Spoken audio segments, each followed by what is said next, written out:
What I need and what your children need for our family time is for you to be present, because it's not family time if you're not present. And so I think that's another, just emphasizing your point of learning about ourselves, understanding ourselves, and then being able to communicate that with our partner who also knows and understands us, to say, hey, like, I know that this is your tendency, that this is the inner voice in you that says you are not doing enough, but you need to tell that voice it's enough to be with.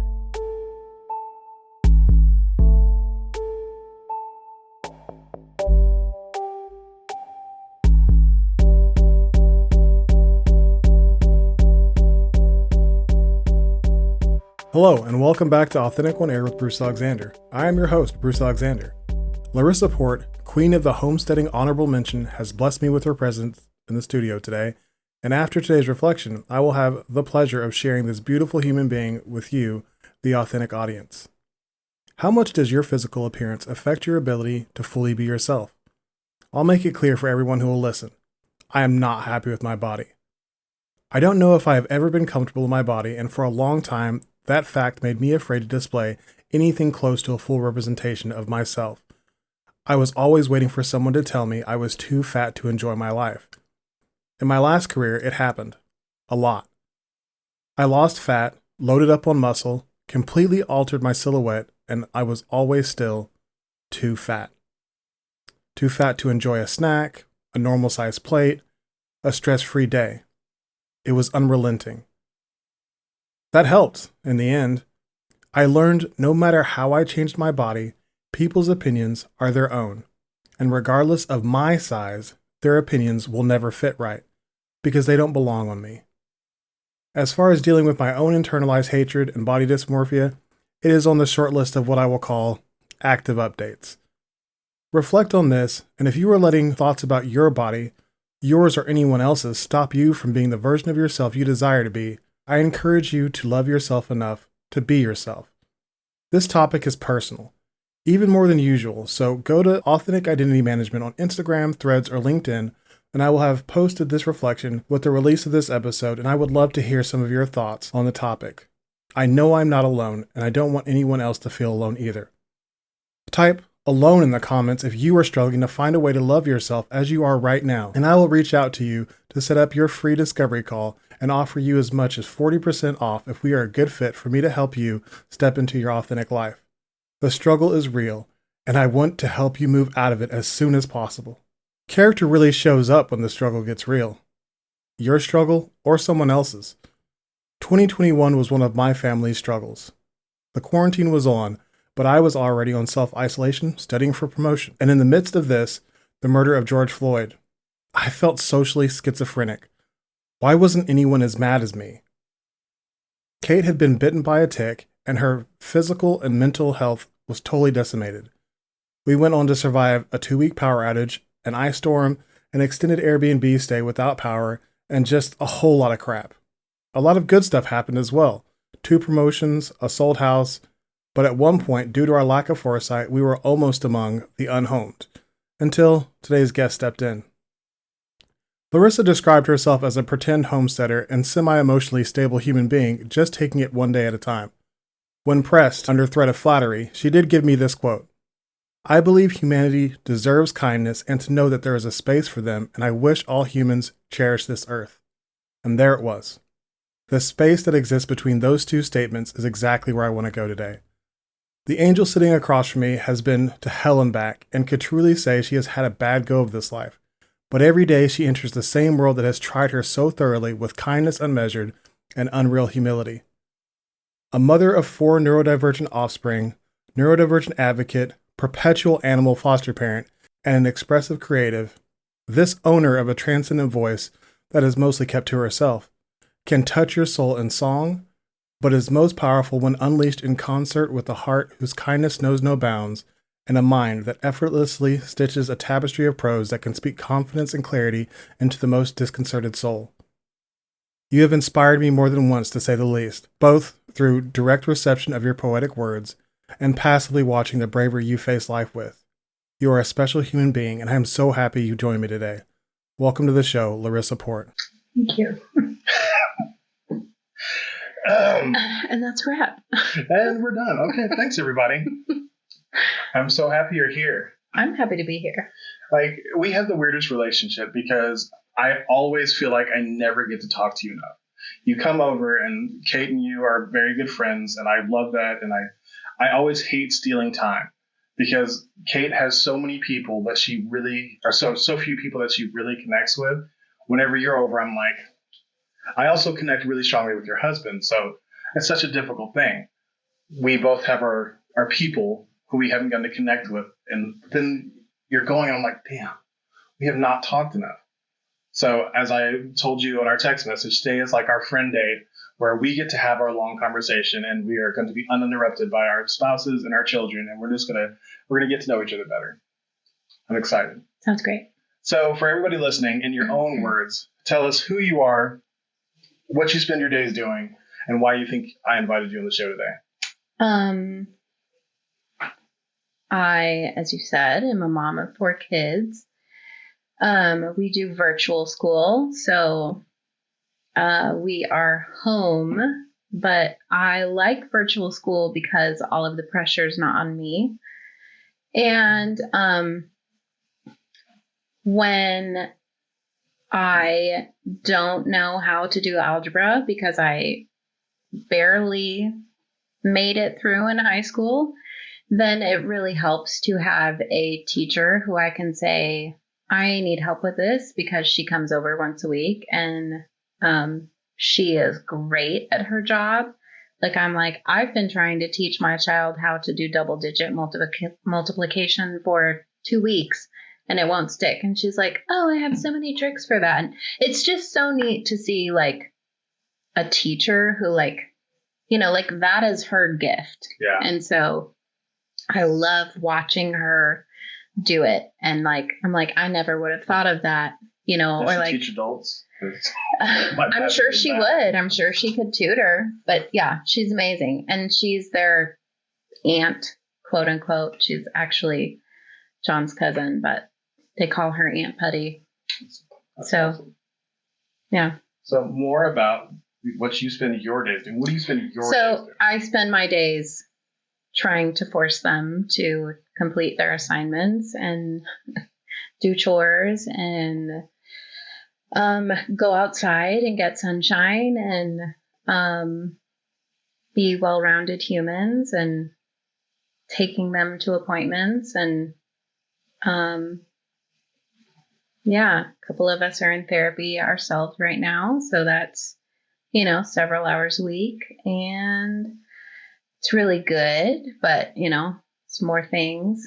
And I have 2 in competitive gymnastics. And so that's 2 nights a week, our whole evening. Yeah. Super fun to watch and, like, see them, like, oh my God, look at my little gymnast. But, you know, yeah. I asked that not to discount being a stay-at-home mom, because that is a hard job that I do not envy. I work from home.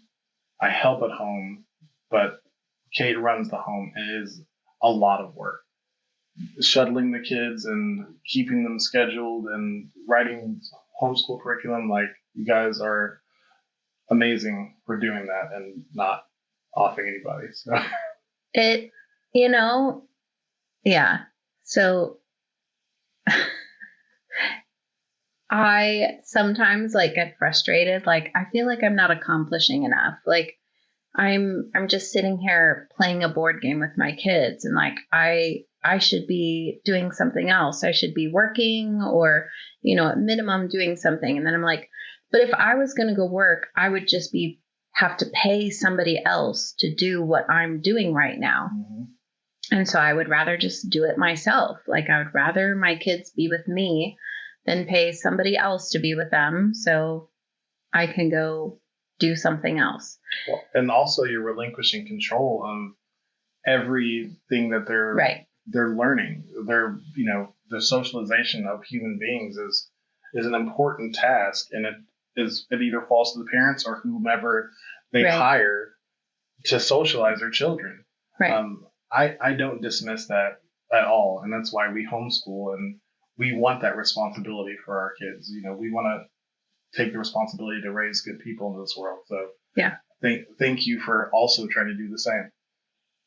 And I love your kids. They are great people. I like your kids too. We're doing good, at least by our own accounts. So, in your own words, how would you define authenticity? I think authenticity is being genuine, and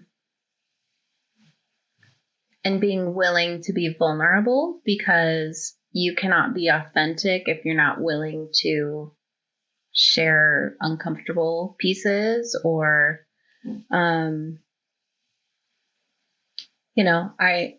I can't be authentic if I'm not willing to share all of the parts of me, or, at least, and that's not to say that like your dirty laundry is for everybody, exactly. But I in particular, funny, I had this conversation with John the other day about, like, it's really hard for me to like people who I feel like are really surfacey. And so, like, multiple times in my life, I've had people tell me, like, I can't tell whether or not you like me. And I'm like, oh, no, like, I do like you. I just, I don't like surface stuff. Like, I don't like, I'm not like, hi, how are you? Like, fine. Like, okay, let's move on. Like, there's no substance there for me. Right. And so I need substance to feel like I can have a relationship with someone. Hold on a second. Ghost always, he really wants to make an appearance every episode. Just the ghost. Hi, Ghost. I'm going to stop cutting you out of episodes if this is going to happen every time. Hi, Ghost. Yeah. Anyways, yeah, I think that's a really good definition. I think the vulnerability is such an important part of authenticity that can be overlooked, and I think it's important that you don't. Like, authentically, this dog just loves to be part of our recordings. Yeah. What are some ways that people who know you would describe you, both true and false? I think people describe me as quiet, which is accurate at times, but if I know you really well, then it's not always accurate. I think people describe me as sometimes a know-it-all, I feel like, because I just hobby learning about things. Like, I will just read about interesting things, or watch a documentary about something because I just think it's interesting to learn about random things. And so therefore have a backlog of weird facts and information. And that's definitely true, you do. So then it comes out, and I feel like sometimes it rubs people wrong if they don't know me well enough. I can't picture you using that in the situation where you don't know the person. That doesn't jive with my knowledge of you. Like, it may be true, but I guess you just didn't say anything for the first 10 times I met you. I'm not a big group person. Yeah. So if I'm in a group, I will that's fine. I'll let other people have the airtime. I'm not going to fight for attention or, the conversation time.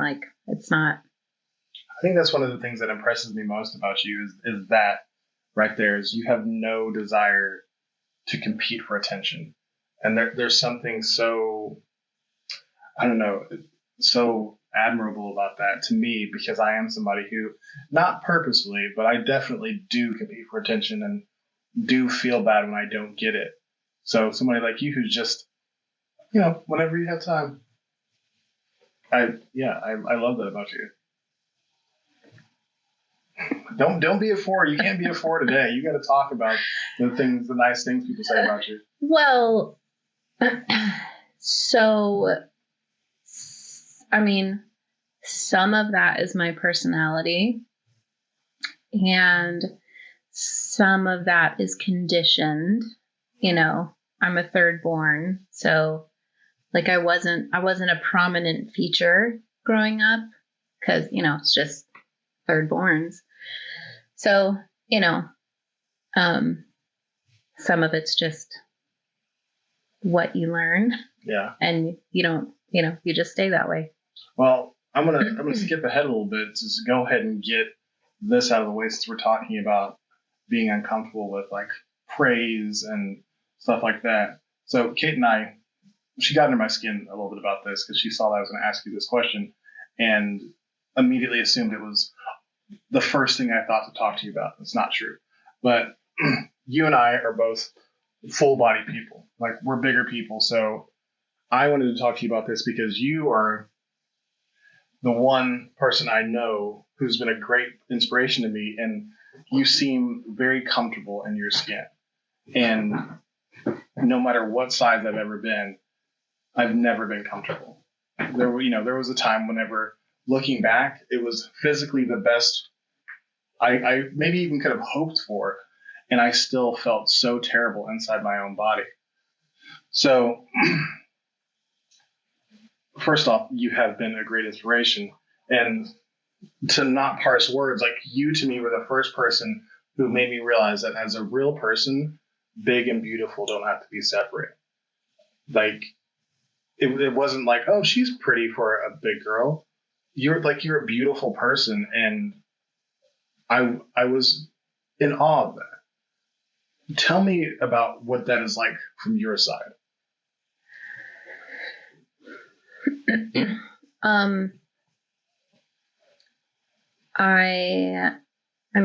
I think I go back and forth between being comfortable and not comfortable. It's probably more that I just don't talk about how I feel about it. So, I've definitely related to those feelings, but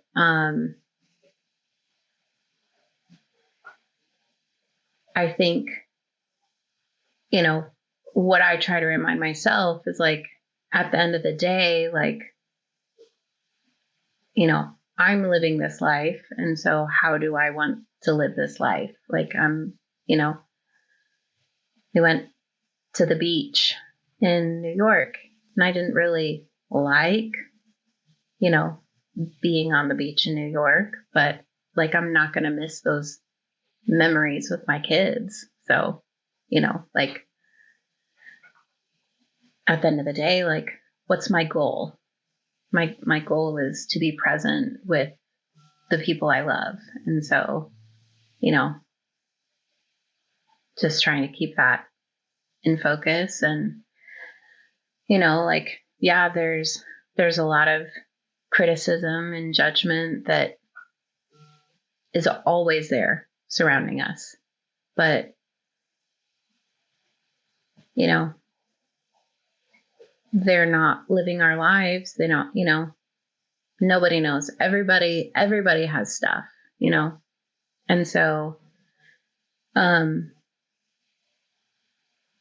it's just, you have to give yourself room just as much as you would give other people room. For me, I guess the big things that stick out are like my mom is a bigger woman, and like I of course thought my mom was pretty, and my mom she's a pretty person, but she always said things like, "Oh, throw that picture away. I look like a whale," or stuff like that. And she told me very often whenever I was gaining weight, "Oh, you're getting kind of big," and made me uncomfortable in my body. Like she didn't make me anything. Nobody can make me anything, but I felt uncomfortable in my body, and that was difficult because that's, once again, your parent is your main source of socialization. And for me, I was seeing somebody who hated the body they lived in, and B, put that on me and told me that you're going to end up in a body like this if you don't stop, or if you don't snack, don't do this, don't walk and eat. And, my dad was similar with, all the rules to not be fat, and he's just as bad with his crazy ways of dealing with, he thinks that you don't need to eat every meal. That's one thing he said. Another one was basically he was doing skinny tea before skinny tea was a thing. And that's how my dad is. And there's been times whenever I've been, most people who go to the gym would be like, that guy looks good. And my dad was like, well, you're getting kind of, you're not as fat, but you're getting kind of big. Like, so he still was knocking me down.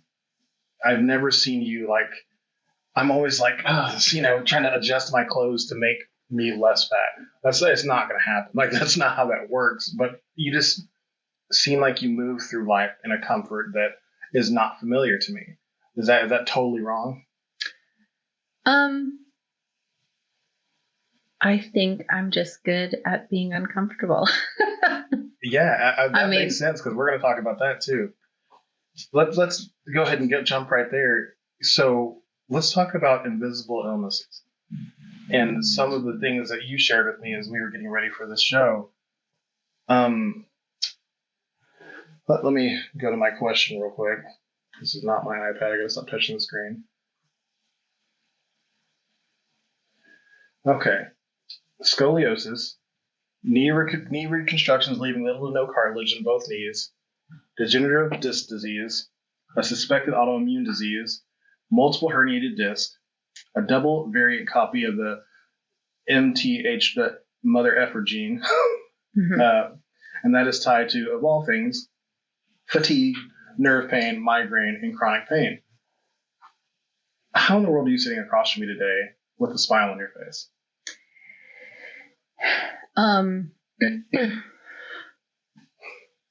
You just do. Like, life doesn't stop. Most people don't. That sounds like the recipe for a miserable day every day.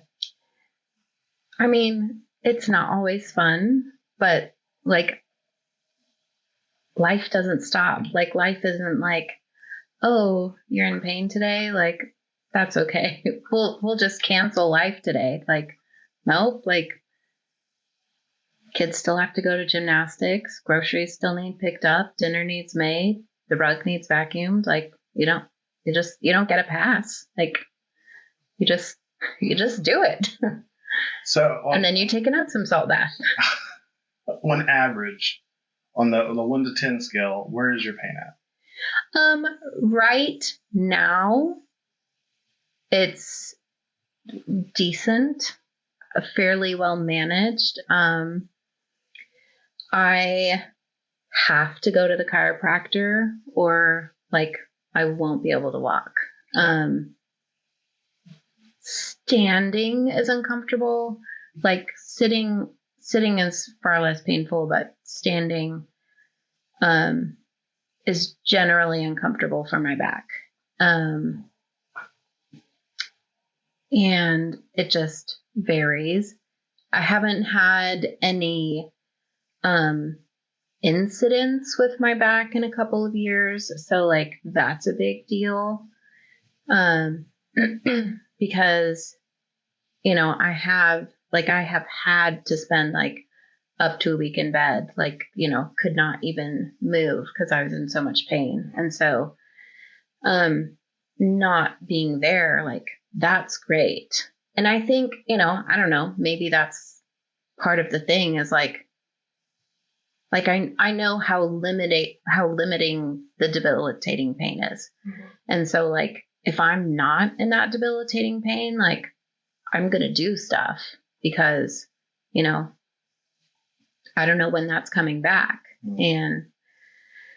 And it, you just get used to it to a degree. Like, it's like, oh, like it's only a level 2 today. Like, oh, that's nothing. I can do whatever I want to do. Or, You did skate around the question. What's the number on average? Average? I mean, right now. Not because you've gotten used to it and that has taken a 5 to a 3 because you're just numb to it. If it was a 5 and it's still the same pain, it's still a 5. You're just used to a 5 now. Yeah, I mean, that's also hard to say because everybody's perception is different. Well, and the debilitating pain was probably like a 9-10, right? Oh, yeah. So what is like compared to that? What is this? What is the average day? Average day right now, 2 or 3. Summer's good. Summer's fine. Spring is harder. The rain. Yeah. And so we're talking 4 or 5, like pretty much every day. Yeah. Yeah. I've literally maybe not every day, but days where weather is involved, like like when the day that we had like really bad tornadoes, like out in our area, like I woke up and my femur was hurting. And I was like, I've never had this before in my life. Like, why is my femur hurting? And then like that night there was a bunch of tornadoes in our area. So I have an app called Weatherwell that I really like because it helps you track and figure out what you're sensitive to, like so barometric pressure or allergens, the wind, even like by using it, like I've discovered like I'm actually sensitive to high wind days. Like I will have certain symptoms on high wind days. Doesn't that change the barometric pressure? And I mean, pressure is pressure, right? So that would have an effect on people's bodies. Yeah. I'm not entirely sure like where I fall in the range of like, what number starts to affect me. But, yeah, it's been a helpful thing to know, like, if I wake up and I'm like, why do I feel like crap? And I like look at my app and I'm like, oh, well, that's, it says I will feel like crap today because of the weather. So that's helpful. How long have we known each other now? I'm terrible at time, so I'll let you. Aaron was a baby. Like, I think all our youngest were 1. So 6 years. Yeah, because Roy's turning 7 this weekend. Yeah. Holy crap. So in the 7 years that we've known each other, I have never once heard you complain about pain. You literally KT taped my back up multiple times and helped coach me through what I know I felt like was pretty crappy pain. And you never once even told me, yeah, I struggle with this, so this is why I'm able to help you. I was just like, this is another one of those things that Larissa knows. I had no idea. Another one of my just weird hobbies. Yes. I literally had no idea that you dealt with pain on a day-to-day basis. Do you feel like that's a little bit disingenuous by keeping that to yourself?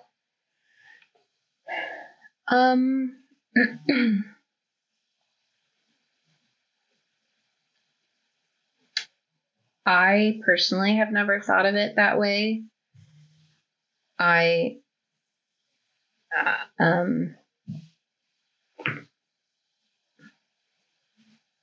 don't know. Like if I am like, oh, I'm in pain today. Like, I don't know. It just feels, which like just to declare, like it doesn't bother me if other people do it. You're like, God, Bruce, shut up. Like if other people in pain, I'm like, oh my gosh, like you're in pain? Like what's going on? Like, what do you need? How can I help? But I don't know. Like if I complain, then I'm like whining. I don't know. You should look at that. Like we've talked about it multiple times on the show, giving your friends an opportunity to friend you. It would be nice to say, damn, Larissa, that sounds really tough. And just give you the support of knowing that you don't have to go through everything by yourself. That's what being a friend is. You've been a friend like that to me multiple times. You let us stay at your house for 2 weeks. I'm pretty sure. Bad at time, but I'm pretty sure it was 2 weeks. And eat your food and, live with you. You friended the crap out of us. So if you are going through a moment of pain, of distress, depression, whatever, I would love the opportunity to be able to pay that back to you. I know that that's not what friendship is about. It's not about taking score and, reciprocation. It's about doing those things without expecting that. But because you did, I want to. So that's just something that, I don't know the answer exactly. Yeah. But it's something that, I question is toughing it out actually doing a disservice to those around you?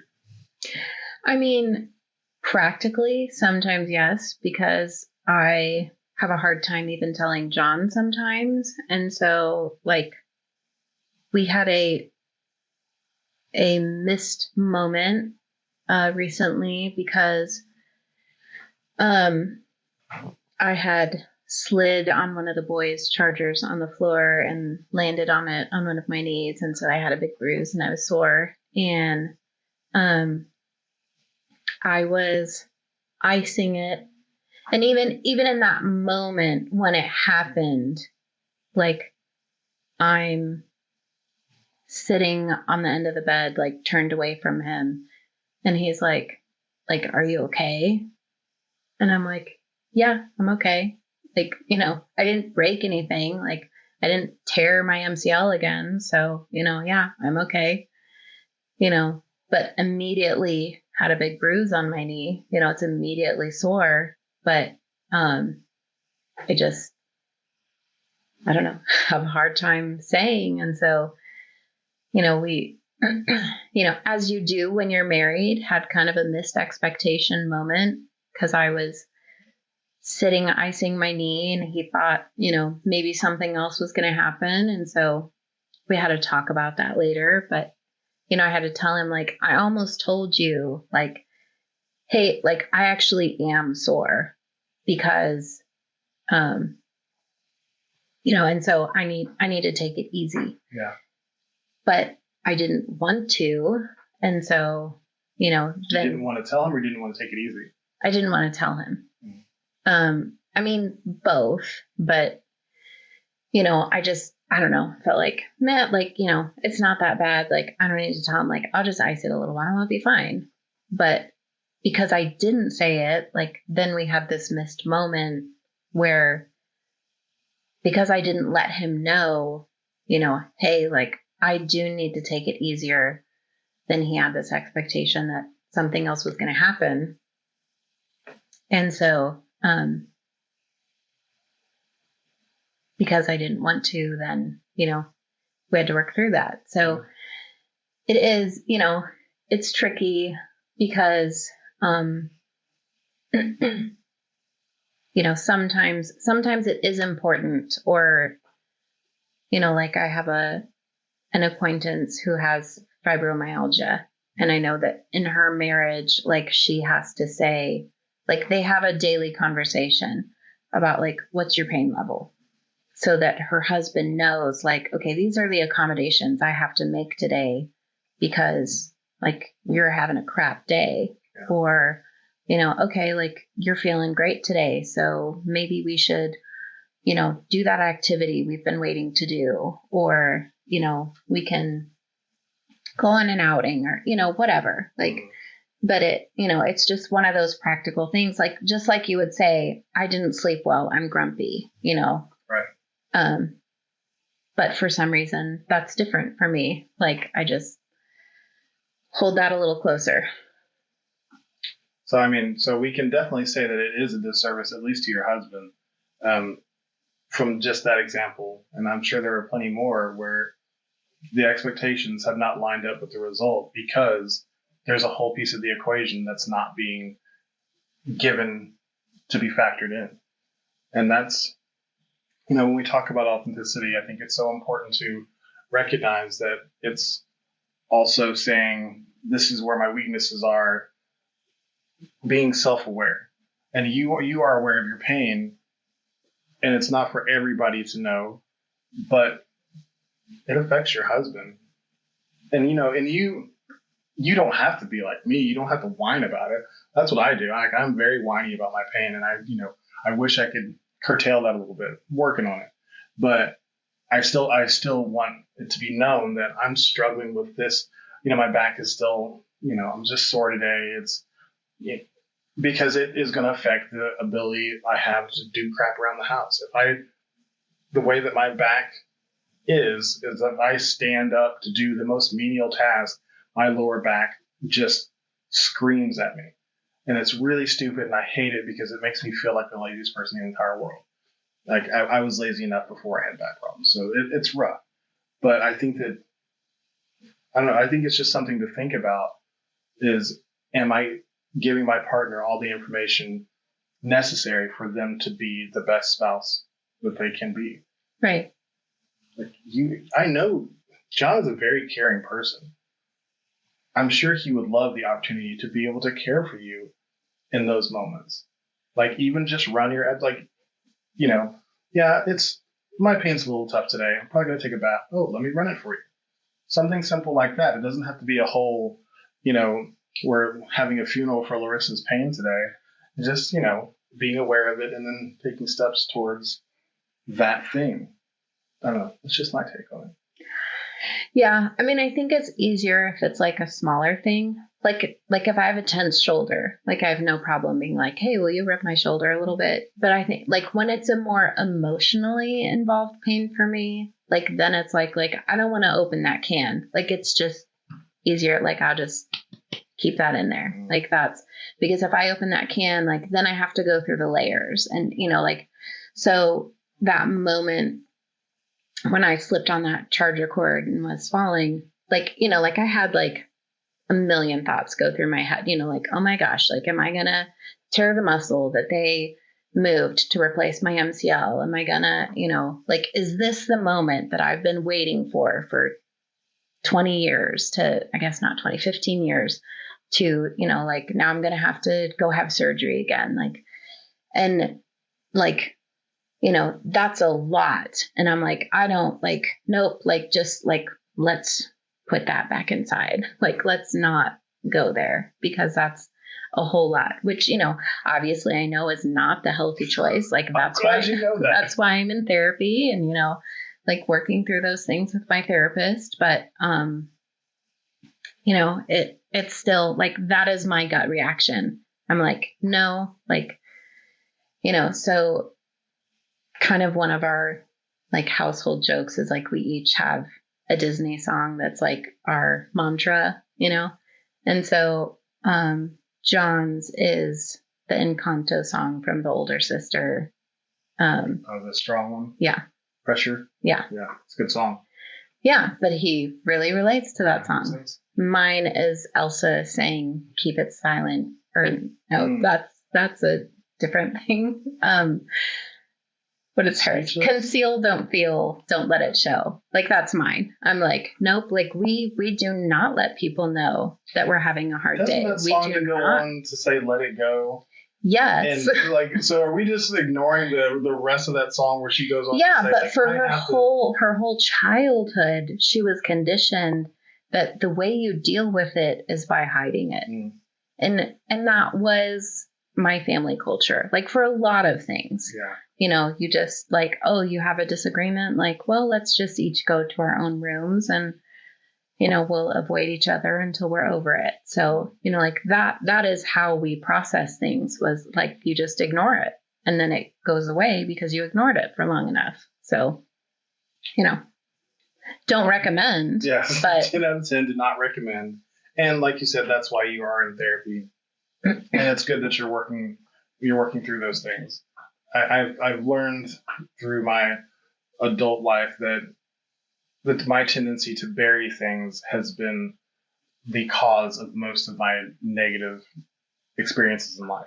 Yeah. So now I generally, if my gut reaction is to bury it, I know that that's somewhere I need to go, and I need to pull all that stuff out, lay it out, and have a discussion with whoever's involved. Kate and I have had a few discussions like that where I'm like, okay, I need you to hold me accountable. Here's all the stuff. And then a couple days later, it's like, here's some more stuff. Because I'm really good at burying. Like, I did not realize how good I was at, just digging that hole and really getting all the stuff down there. And then telling myself that hole didn't exist and that everything was okay. So I just kept finding new holes and unburying stuff. I'm like, oh, hey. But it's important to just dig that stuff back out and look at those reactions while you're doing it and see if you can pinpoint where in your story those things started to happen, and so try to reclaim that narrative.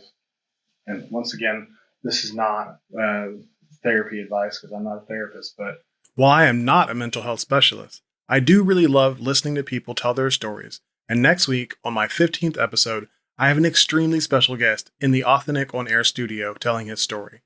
Emmy Award-winning musician, activist, and entrepreneur JB joins me for an astonishing conversation. I feel so blessed to have had Oklahoma City royalty grace my show with his vulnerable and genuine journey into authenticity.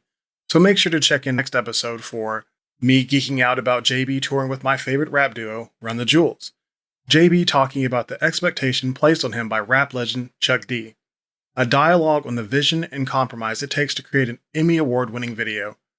The secret that turned JB into an overnight activist, plus so much more on episode 15, Music to Change the World, Converting Expectation into Reality with JB. Do not miss the opportunity to see a completely different side of a local celebrity, activist, and internationally respected lyricist. He is introspective, intelligent, and grounded, and truly a delight to have on the show. If you are enjoying this conversation with my good friend Larissa, then you might also like episode 2, Tragedy to Comedy, Facing Life-Altering Trauma with a Sense of Humor, with Anna Rhodes. Anna and Larissa share an ability to shoulder a seemingly insurmountable load with a smirk and fire off an intellectual quip to mitigate the stress in a room. So go check that one out right after you finish this episode, which we will get back to right now. it's important to reclaim that narrative and try to be a more honest version of yourself that doesn't have a bunch of skeletons in the closet. Yeah. I think where you were going before your phone sidetracked you was to say that therapy is a good choice. Yes, therapy. Definitely a good choice. So like therapy. I tell everyone, like, get in therapy. I had a couple friends ask me what I wanted for my birthday this year. And I said, I would like for you to get in therapy. Ooh, because, I mean, I said it like in a joking way, but just because like it's been such a positive experience for me. Absolutely. And so I'm like, you know, I want everybody to have this positive experience. Mm-hmm. And, you know, there's so much taboo, like even still, you know, even, oh yeah. I feel like in certain cultures. Sure, in certain cultures, but on the whole, I feel like COVID reset so many different things. And one of them was like mental health is no joke. Everybody I knew struggled with some sort of mental illness through that time. And so many people were like, yeah, I'm seeing a counselor now. And it became so much less of a big deal. Yeah. But apparently that's not everywhere. Well, yeah. So I have family members who I've recommended multiple times, like, hey, like, I really think you should get in therapy. Like, that would be a really great thing for, you know, helping you process some of these things that I'm aware of. And the response I get is, I know therapy has been very helpful for you.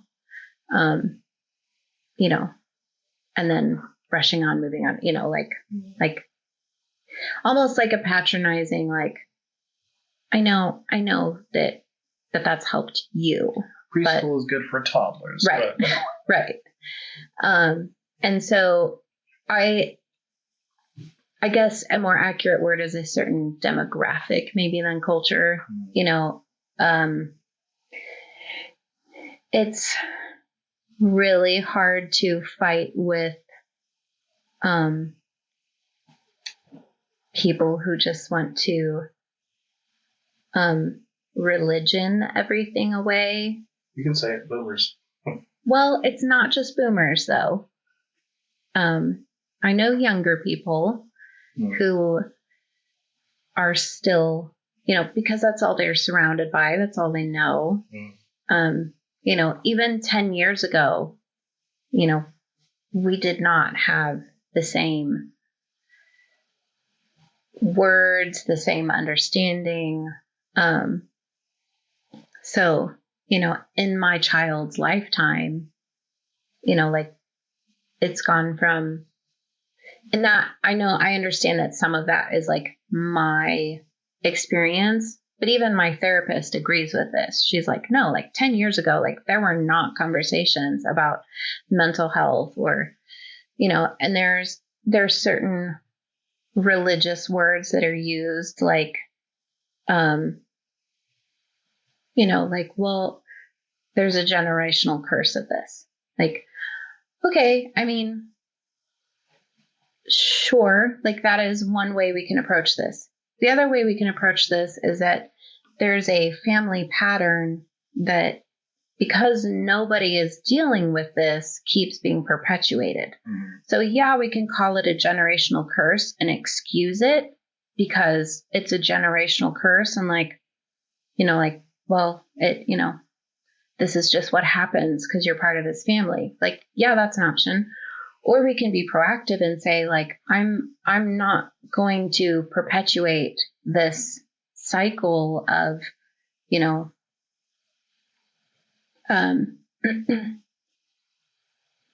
so my family likes to call it they say like generational curse of fear or generational curse of holding grudges.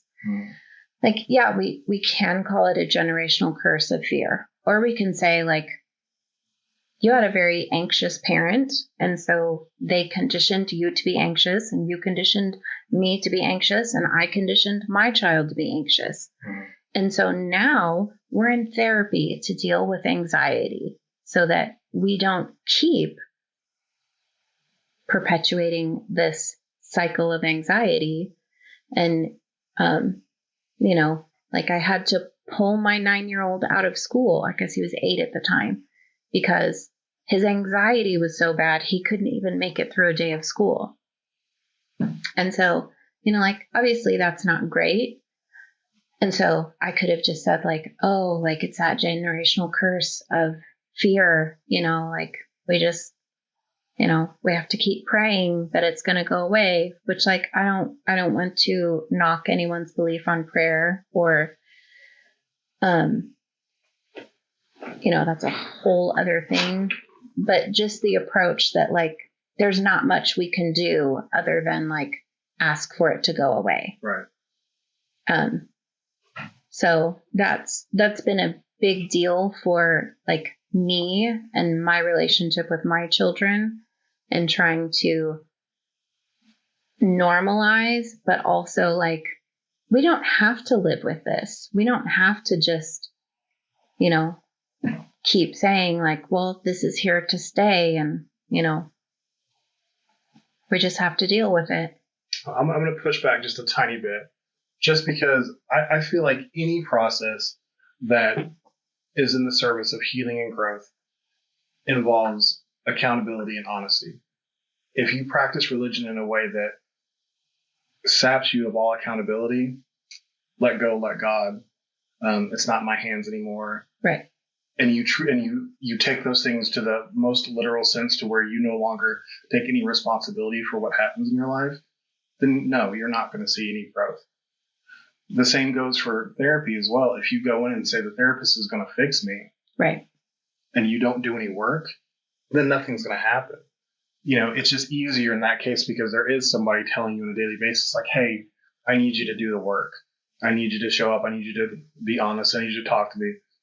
If you look at religion in a deeper sense, all of your deities are asking the same thing. They're asking you to show up. They're asking you to be honest. They're asking you to be accountable for yourself.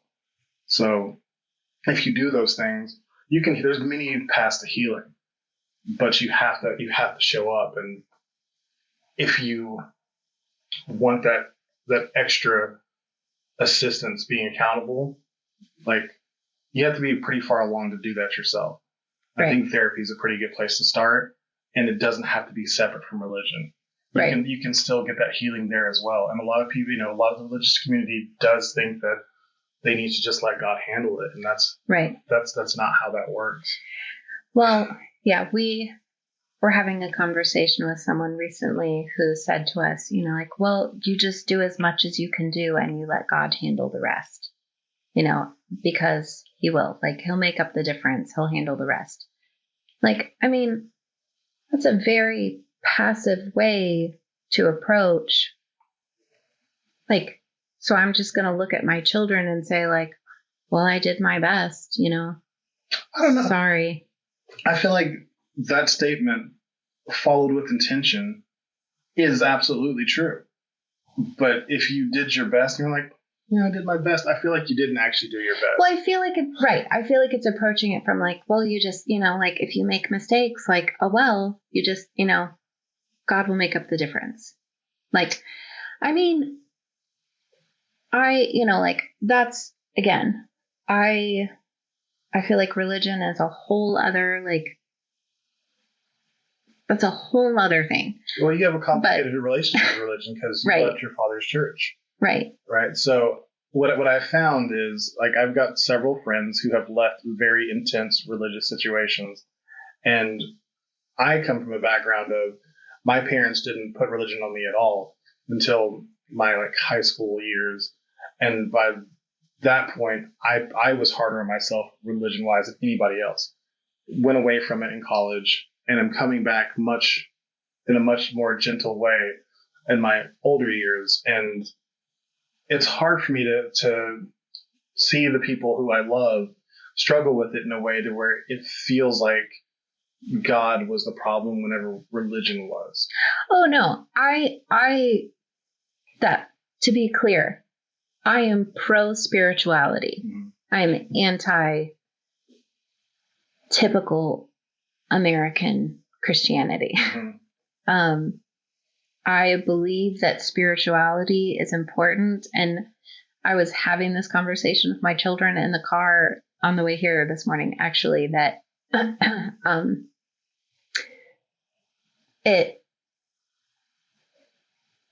like everyone deserves access to spirituality and to the spirituality that they connect with. Mm-hmm. I guess I'll put it that way. Yeah. And nobody gets to tell anybody else what spirituality that is for them. And I think that has been kind of my walk away from it, is that the one that I grew up with was very narrow-minded. Mm-hmm. And I know that some of that is, like everything's a product of, what came before it. Right. So, the church my parents were in when I was born, like their pastor got to say, I need to borrow this quilt that your grandmother made you for your wedding because I'm having guests and you have to let me use it because I asked for it. Mm. And then they ruined it and they gave her back a ruined quilt that was made from her grandmother that's no longer alive. Mm-hmm.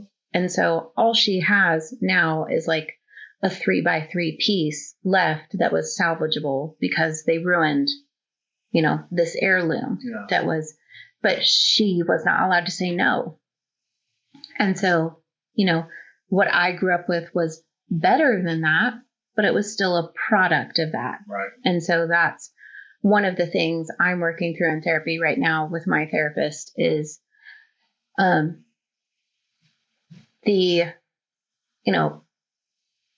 basically, like, I've had people in my life gaslight me, but I also gaslight myself because I grew up with such an authoritarian lifestyle that was like, well, no, like you don't even buy a car as an adult without our permission because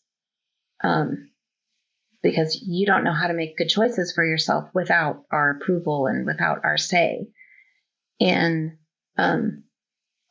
as a young couple, like regularly having the conversation that like, it doesn't feel like we're the head of our own household. Like it still feels like they're the head of our household. Like we're not allowed to make decisions and choices for ourselves and individuate and be our own family unit. Like we're just like a subheading of this family. We're not our own family. And so, having to work through that to like, I'm allowed to think for myself. I'm allowed to make choices for myself. I'm allowed to trust myself in the decisions that I feel like are right. And so like, that's something that my therapist regularly says to me is like, I think half your problem is just you second guess yourself all the time. Like you're doing a good job. Like I'll bring up stuff about my kids and she's like, I think what you said was right. And you just have to trust yourself that it was right. Like nothing you said seems off to me. I think it was a great response to that situation or that question. And so like just those baby steps of like, okay, like I can trust myself. Like I can know that I'm capable of making decisions or, knowing how to do something. And so it's been a very interesting road. And that, now I have people who won't talk to me because I walked away from that and chose to try to think for myself. So, because I abandoned the family, and it's a hard thing to, like, this is my family. I still love these people, but, So this has ingrained a very complicated relationship with control for you. Like you were controlled by your family and your religion. And now you're trying to take some of that control back for yourself. You said that they kind of controlled your entire family unit, and that's a lot of control to give up. Yeah. Well, yeah. Not just parents, but they were our parents, our pastors, and our bosses, because we were employed by a young adult program from the church for a couple of years. And so like there was not an avenue of our life that they were not, in charge of or had say over. That's messed up. Codependent is a good term. So, I guess, I don't know, like for me, I'm really into trying to let go of the result, like just being in the process of whatever it is. And I believe that the religious counterpart to that is let go and let God. Because if you trust the process, if you love the process, you're not worried about the result. And if you let go and let God, you are letting go of the result and letting God take care of it. I believe that there are so many things that are separated into this is religious theory and this is manifestation and this is personal growth and mental health. If you focus on the fundamentals of any of them, they're really basically the same of do the work, enjoy getting better at whatever it is, and be happy with wherever you get. Right. And that's really been it's been what I've been focusing on the last couple of years. What I'm really focusing on with this podcast is trying to not look at the numbers so much, not be scared of competitors or people who are, Joe Rogan, who's a very popular podcaster, talks about it all the time. He's like, it is not a zero-sum game. It doesn't matter if somebody else is doing well. It doesn't mean that you can't do well also. It actually is better for you as everybody does well in this thing specifically. It creates a better industry for podcasting. So I've started, I'm really trying to lean into getting in the podcast community and get other people on my show, talk about their stuff. Everybody who's on my show, like I'm trying to like really lift them up because they've taken the time to be here and they really share a part of themselves with me and my audience. And I think it's so important to go for it and keep lifting them up. And, whether it's not like, it's just like the friendship thing I talked about. It's not like share for share. It's just like, hey, what do you got going on? Let me share it for you. Let me be a fan of yours because I am now. And that has made this process a little scary because at some point I do need to be a breadwinner again. But right now it feels good to be in the process of something and to just trust working hard at something. Right. So, that's my, my 2 cents for anybody who's struggling with that phrasing of let go and let God or trust the process is work hard and the results will take care of themselves. Right. Well, I think the first part of that is like the key. You have to do the work. Yeah. And that, like anytime like we've expressed dissatisfaction about like relationship with my parents, like the response is like, well, you don't know how bad it was, 20 years ago or 30 years ago. Like it's gotten so much better. Like, okay, I'm glad it's gotten better. Why is it not getting better anymore? Like, so we're just, like, well, we got somewhat better. So, like we made some improvement. So let's just, yeah, like good enough. We're done. And I think that's, like humanity in general, like should strive to always be better, to always grow, to like, I'm never gonna achieve being a good enough human, like there's always more growth. There's always more depth. There's always more to learn. And I'm never going to sit back and say like, oh, well, I've done all there is for me to do, like there's nothing more for me to learn or grow in. Like, that's never going to happen.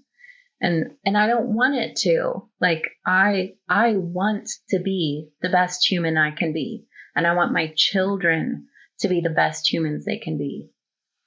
And so I don't understand when that's not the goal. Mm-hmm. Because, and I think you guys are similar, like I don't want to raise crappy humans and say like, well, God will do the rest. Like, sorry, I've just passed on all of my trauma and all of my, bad parenting and all of my, emotional dysfunction. And then I'm just going to say, well, hopefully they make it, Yeah, you just made me think of, so I spoke with Regina Joy, and that episode released today, and so it was on my mind. She talked about her regret for spanking her kids.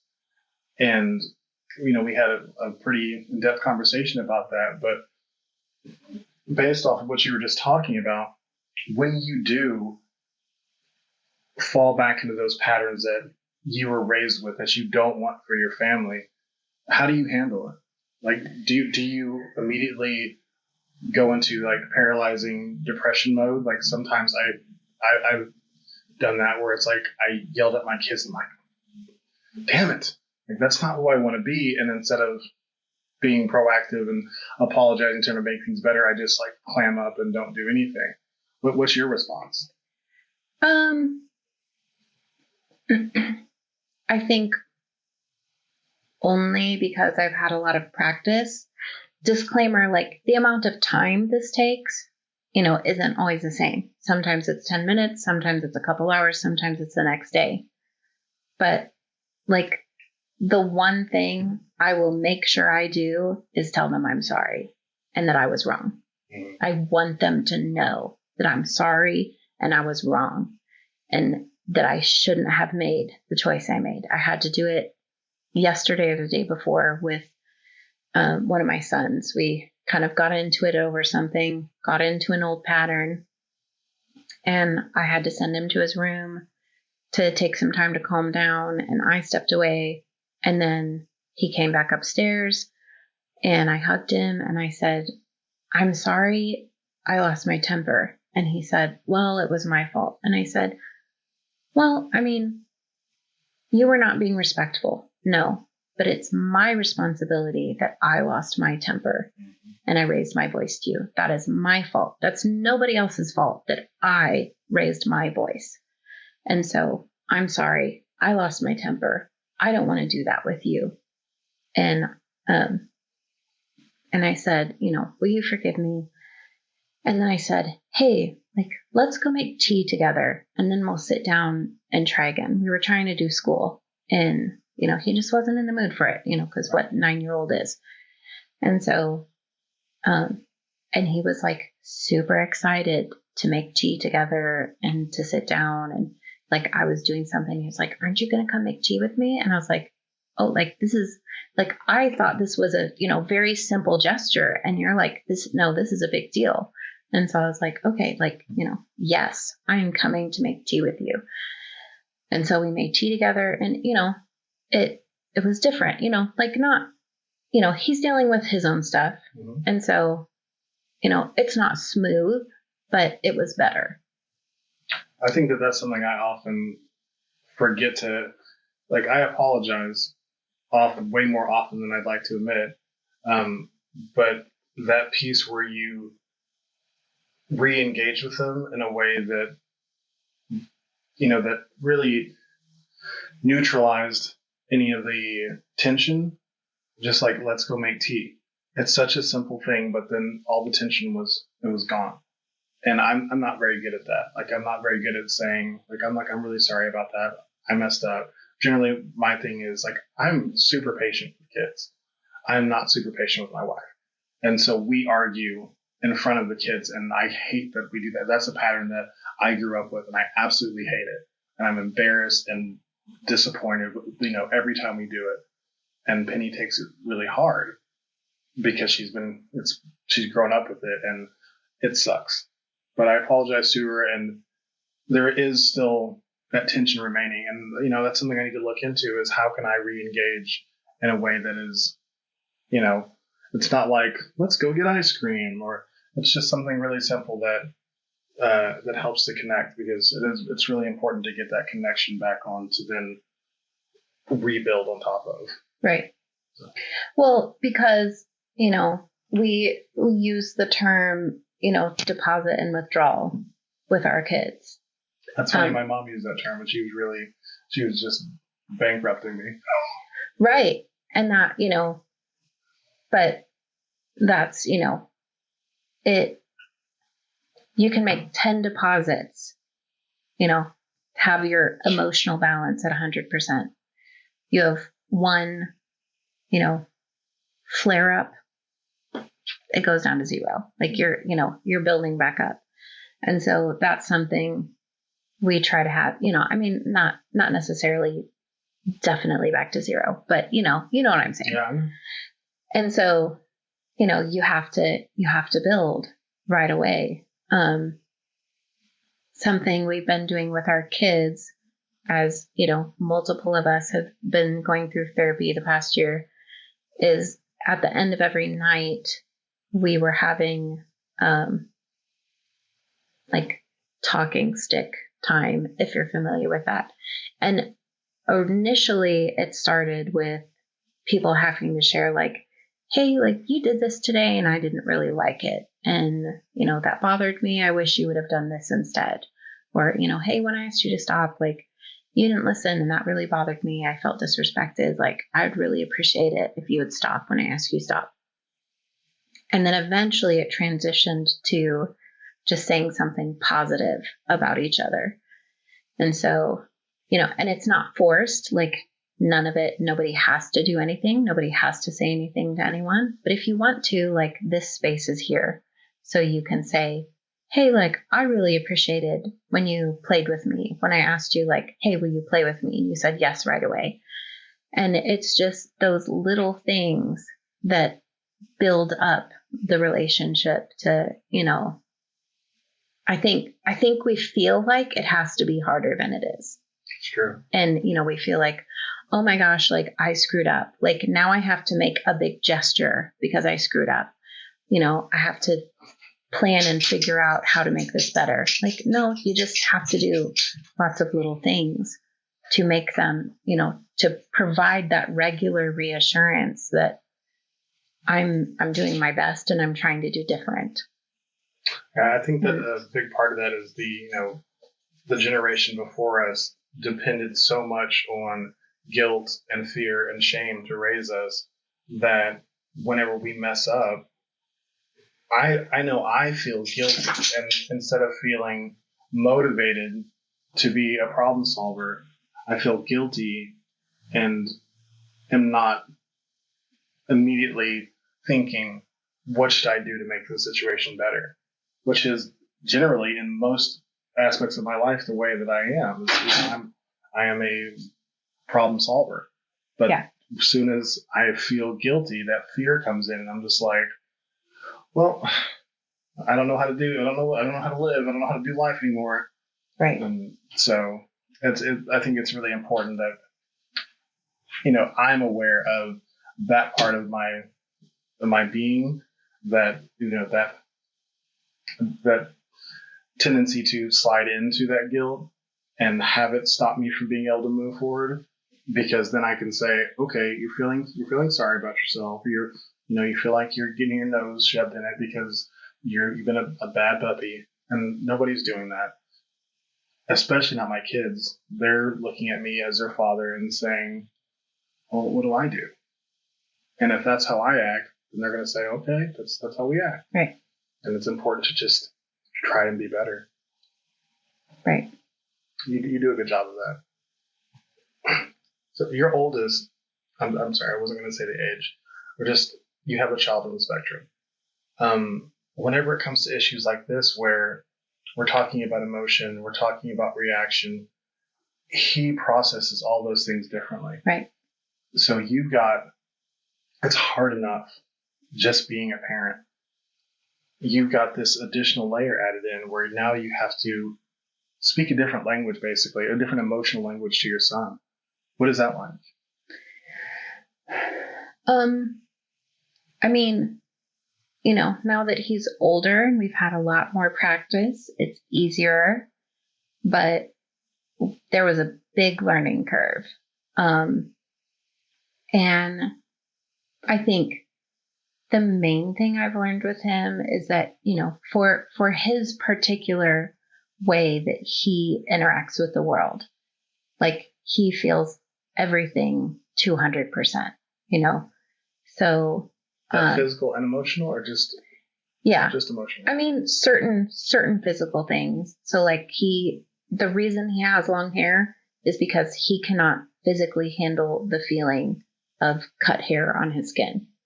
And so we've tried lots of things, and it was just easiest to like make haircuts as few and far between as we could. Like that was just the best way to handle it.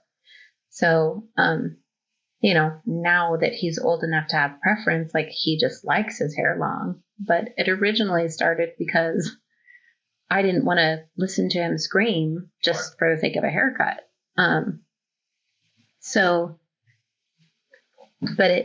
Even that, starting school, like if he got frustrated, he would start to sweat and have to take all his clothes, because the effort to learn the vowels was so much and so frustrating and so hard, because he also has a reading disability. And so just the amount of effort it took for him was so physically bothersome that, he would literally be pouring in sweat, want to take his clothes off because he, then couldn't handle the feeling of, sweaty clothes on his skin. And at this point we have no diagnosis. Like I suspect, but I've never had confirmation. And that was the point that I was like, this is not normal. Like this is not, typical responses, or, like my child is having a hard time outside of, learning the alphabet is hard. Like this is a different issue here. And so, I also had to do things like communicate really, really, really clearly, because I couldn't just say, hey, we're going to dinner at such and such friend's house or your grandparents. Because then if I stopped and had to get gas or had to run into the grocery store to grab a salad to take, then, you said we were going here, but now we're at the gas station. You lied to me. Like, why didn't you tell me? And it's like this, whole huge meltdown over me not knowing, like, that I just had to communicate these extra steps that, and I'm like, well, the ultimate goal is we're going here. So, for most people, like, it doesn't matter if you have to stop for gas on the way, but for him, it did. And even still, like, to this day, like, he had a argument with his brother yesterday, and he,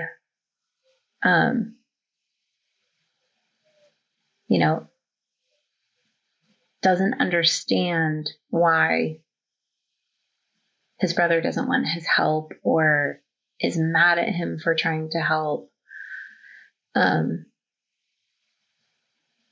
Because I feel like one of the differences is, like, his motivations are more pure. Like manipulation is really hard for him, Yeah. And so he doesn't understand sometimes, like, well, your brother didn't want help because he was upset. And sometimes when people are upset, they're not ready for help, and then his heart is just very hurt because he was rejected. And so a lot of times it's, trying to calm him down and help him work down from his big feelings. And I love that he has big feelings, because sometimes it's really beautiful. He has this conscience, like, he's the Jiminy Cricket of the family. Like, he, like, there's right and there's wrong, and you don't, you do what's right. And so anytime there's like maybe we could do this, like, he's like, no, this is what is right. When we had our foster kids and we were trying to decide whether or not our family was still the right fit for the kids. And we were having a conversation with our children and just letting them know, like, hey, like, we think maybe it's time for the foster children to move to a different family. Because, I think we were a good family when they first came into the system, because, we had siblings and we had experienced parents. But I think now, like, they need to go to a place that can focus more on them and doesn't have 4 other kids already in the home. And he had a really hard time with that, because he said, that's like telling them we don't want them anymore. And I'm like, I hear you. Like, it is kind of like that. And that's why we have to make so sure that we communicate what it actually is. And I feel like that's one of the differences for him, is like, there's almost like a level of emotional intelligence that he clues into because of that altruism that, like, you can't taint. Yeah. And so in those moments, it's a really beautiful thing, the way that he, or he has argued with, how Ogini, like, hires people to go around and cut trees away from the lines. Mm-hmm. So he's like 8 years old at the time, and it's happening at his school, and he's on recess, and he goes out there and starts arguing with these men cutting the trees and saying, what are you doing? That tree was here first. Like, it's not the tree's fault that they put power lines there. Like, you should not be cutting that tree. And they're just like, like, I have no idea what to do with this 8-year-old arguing with them about their job. And they're just like, hey, buddy, like, we didn't make the decision. Like, we just have to do what we're told to do. But he, like, could not let it go, because, he's like, but an injustice is happening and I have to correct it. Yeah. Like, I cannot let this happen when I am here. So, eventually his teacher has to go out and is like, hey, like, come back inside. Like, we can't tell them to stop doing their job. But then it's a whole, like, we still have to work through that. Like, he still remembers that years later. Or, like, we were driving down the street recently, And he's like, I feel sorry for all the pine trees. And I was like, what do you mean? And he's like, well, all of the pine trees that have to be power poles, like, it's not fair to them. Mm. And I'm like, how many other people's hearts are like, I mean, I know there are other people out there, but it's not common, Well, it kind of makes me wonder, what if he's right? Like, I know that, your heart's like, yeah, he's right, but your mind is like, we can't do things that way. But what if, in all senses of the word, he's right, and we're living this life all wrong, and we're doing things like getting in the tree's way? I mean, our earth is telling us that we're doing things wrong, but it's, whenever I think of it that way, it almost makes it hard to breathe. Like, just hearing that truth is just like, if you actually like go down that road of like it, like it's, I mean, I do think he's right, like 100%. And I love it. But, like, so then am I going to change my entire lifestyle?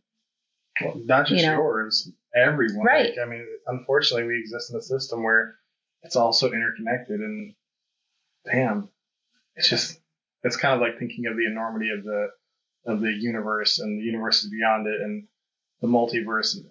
You start to just, the weight of the perplexity starts to just kind of crush you a little bit. It's like, ugh, that's a lot. So, and you're faced with that on a regular basis, with him speaking truth into your life and the things that are going on, and having to manage somebody who sees things in absolutes and trying to talk him down into, unfortunately, this world is not absolute. That must be so hard. You said something about big feelings, and I want to go back here because you're an Enneagram 4. I love 4s, which I don't know why, because you guys terrorize me, but because I want to compliment you, say nice things. You're like, don't talk about me, don't say nice things. We're kind of like synergistic nemesises. Like, it's just like we don't match up, but for some reason we do. Like, that's what I've gotten to. But you described the way that you feel emotions in a metaphor to me about an artist and a tree. Can you talk about that for me? Yeah. So I feel like in my marriage, it has been helpful to describe it that way, that Enneagram 4s experience emotions like an artist sees the world. So people look at grass and see green. They look at a tree and see brown and green. They look at a road and see gray. Whereas an artist is going to look at that and see the different hues, the different tint, the different shade, the light, the perspective, make note of angles and lines. And, it's a totally different way. They see, 20 different colors in a single, line of a bark in the tree.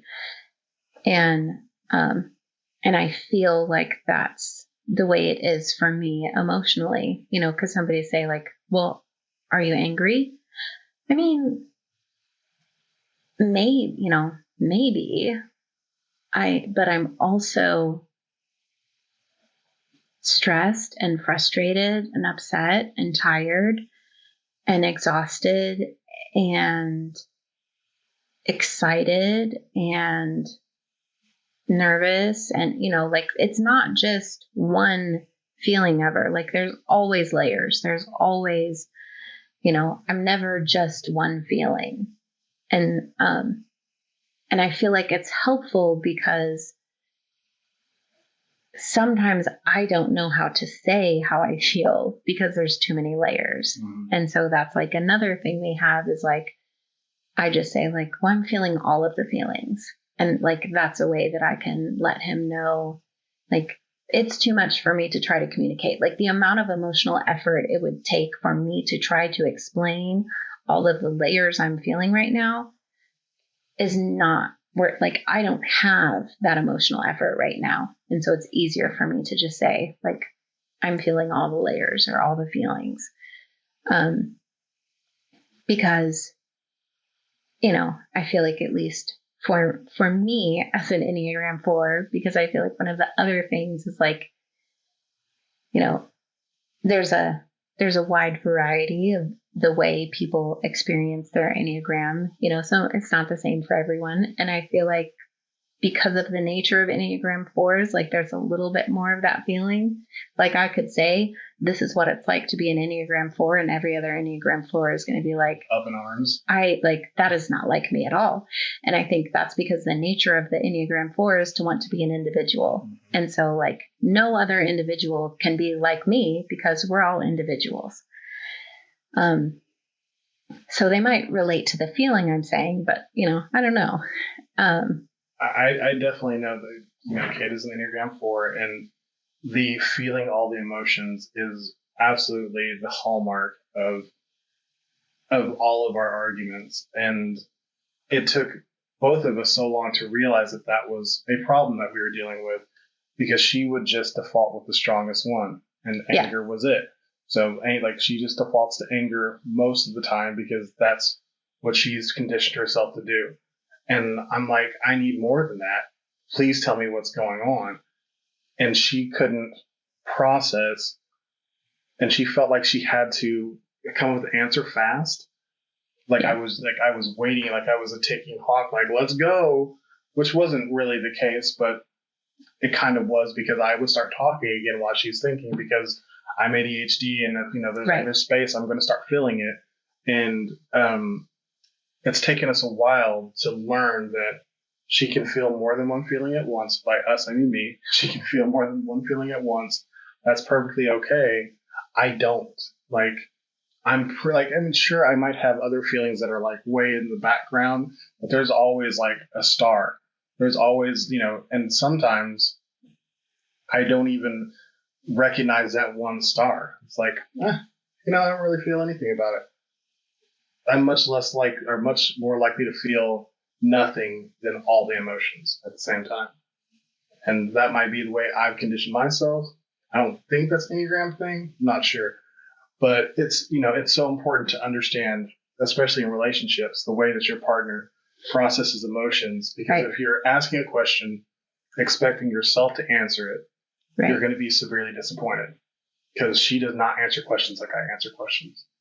I've had to learn to ask questions that speak to her language and listen for answers and interpret them to me. And, it goes both ways, but we're still over 15 years into our relationship. We're still trying to, speak a language that translates both ways. Right. It is work. It's a lot of work. You 4s especially.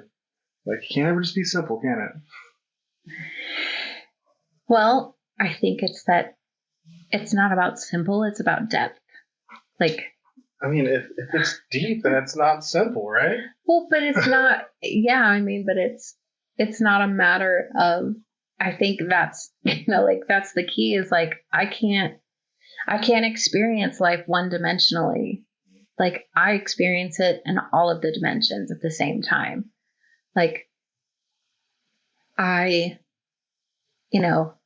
I'm experiencing right now and last week and worrying about next week, all at the same time. That really that piqued something in my experience in my own relationship, because I'm always thinking, can't you ever just be in the moment? No. For you guys, that's not really how it works. And that is, I think, such an important insight, because it's such a thing, just be in the moment. Well, you can be in this moment, but you also need to be in this other important moment, and this moment that's coming up, in order to feel what I feel whenever I'm here in this moment. Or else you're ignoring a large part of yourself by trying to be in this one moment. Right, because Enneagram 4s are dreamers. Yeah. And so Oof. part of experiencing this moment is dreaming about what this moment can create. Or the feeling it's fostering inside of me, what it's inspiring inside of me. Like, I am experiencing this moment, but I'm experiencing what this moment is causing for me. Like, and so again, it's not just a one-dimensional thing. Like I am enjoying this moment. Like I am present in my way, but I'm also very in tune with, you know, what it's causing in me and where it's taking me and, you know, where it's leading me. And so it's, you know, it is, I don't know, it's a very complex thing. And it, you know, and it is equally as frustrating for us at times, I will say, because it's, you know, I feel like another example could be, have you seen the newer Supermans with, I don't remember his name. Oh my God, I know his name for sure, but yeah, I have. So the scene where in the first one, he's at school and he's hearing all the voices and he goes and hides in a closet because he's hearing all of the voices at the same time. Like, I feel that way sometimes, but it's with like my feelings. And so like sometimes it's overwhelming for me too. And I don't like it either. And so sometimes it is really helpful to have that other voice that can say, you know, hey, just focus on me right now. Like, let's just deal with one thing, you know, without adding to like being frustrated at me for hearing all of the voices at the same time. Like, because it's frustrating for me too. And so I think that's another helpful angle to consider it from, is like sometimes I need help, like focusing on a single thing.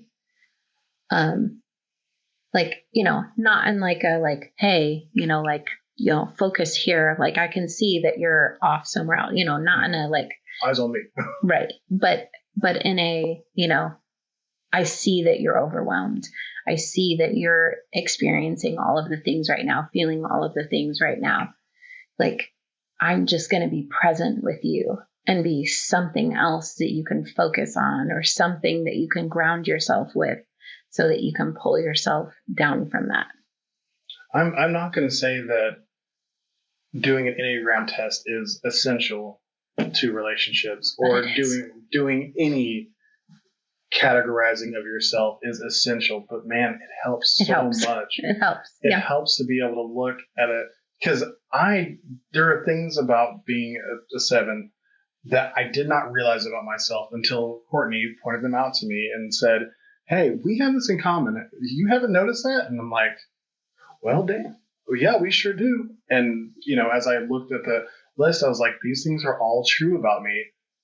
And now that I can see them all on the list and see how I react in these situations, I compare them to my wife's list. And I'm like, this is why we keep butting heads in this situation, or in this situation, or why we can't get past this hurdle, because we're both approaching it from our different enneagrams, or our different, you know, introvert versus extrovert, or whatever. There's so many different ways that you can typify yourself. But being aware of that, also love languages, super important. If you can be aware of those, not even to the, you know, you're pretty deep into the Enneagram stuff. If you can just like do like the quick quiz and just like read some of the basics of what it means for you and your spouse, or also your kids, also another good way to do it, and figure out each other's temperament, you can stop seeing people as your enemy a lot of the time, and start seeing how they're just processing differently. Right. Because, man, so many times Kate has just needed to process, and I needed to push. And it's like, not because I didn't care about her, but it was because I had this need to move on. Like, I need to solve the thing. That's what my Enneagram does. Like, we need to get through the thing. Like, we can't just let the thing sit. So she needs to sit with the thing. I'm like, okay, I don't feel all the emotions at the same time. So the one I'm feeling right now is a little impatient. Can I stand a little impatience while she goes through 50,000 different emotions, I feel like it's fair for me to do that, for me to let her process and come back to it whenever she's more ready to talk about it. Right. And learning that lesson, still learning that lesson, trying to put that into practice has made me be a better spouse. And I advise anybody who aims to be a better spouse, and if you are a spouse, you should. I encourage you to do that and figure out how to listen in a way that is actually helpful. One of my favorite podcasters and YouTubers, Chris Do from the future, talked about how he is he's a problem solver. So when his wife would tell him something, he would try to solve the problem, and it would irritate her. And this has happened with me before also. But what she finally told him was like, I know you're trying to be helpful, but what you're doing is not helpful to me. Right. And he was like, oh, I thought I was being helpful. She's like, if it were you, you would have helped you, but that's not what I need. Right. So I've tried to start doing like he did and started acting, is this helpful to you? Is this thing I'm doing actually going to serve the purpose that I'm intending it to? Or would you rather me do this? Or do I just need to listen? Or because what I would want in that situation is not the same. And it's an active process of learning and practicing because it is a skill. Absolutely. Yeah. I do your radio voice real quick. Hi, welcome to Authenticity on Air with Bruce Alexander. You're hired. I think that was a good tangent that we just went off on.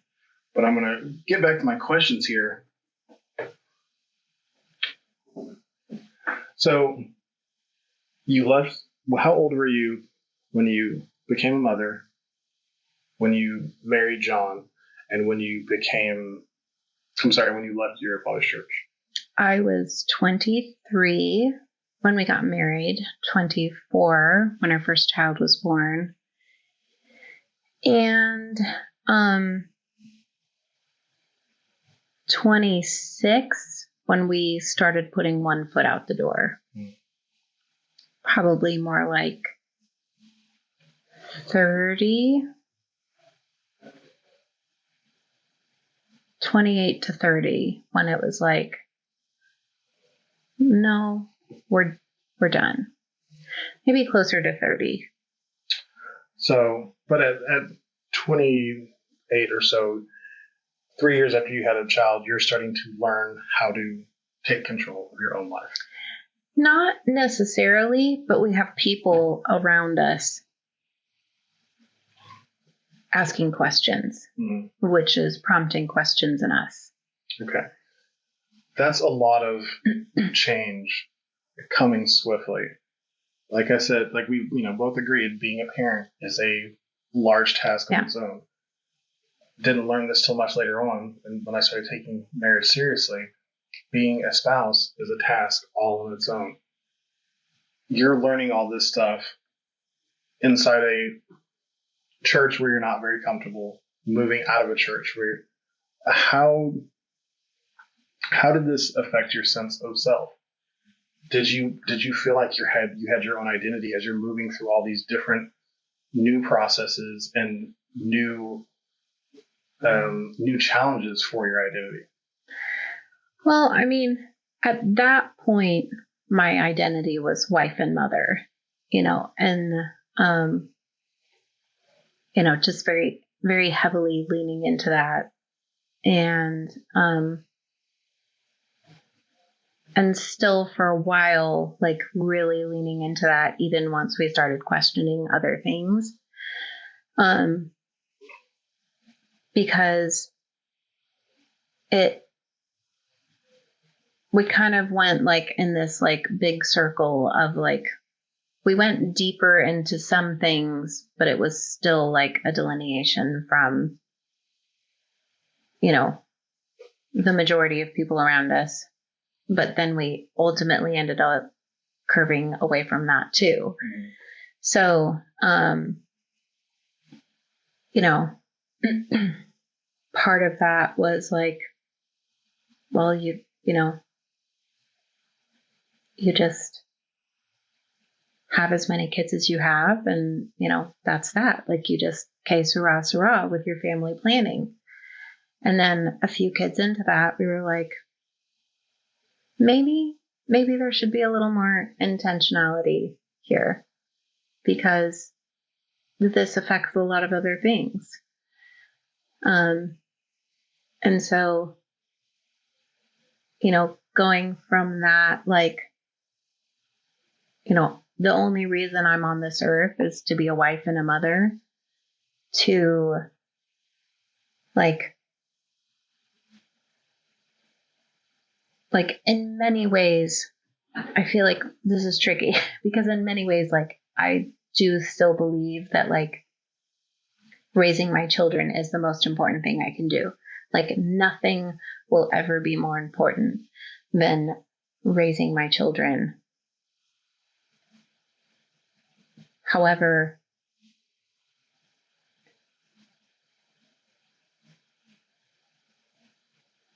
I no longer subscribe to the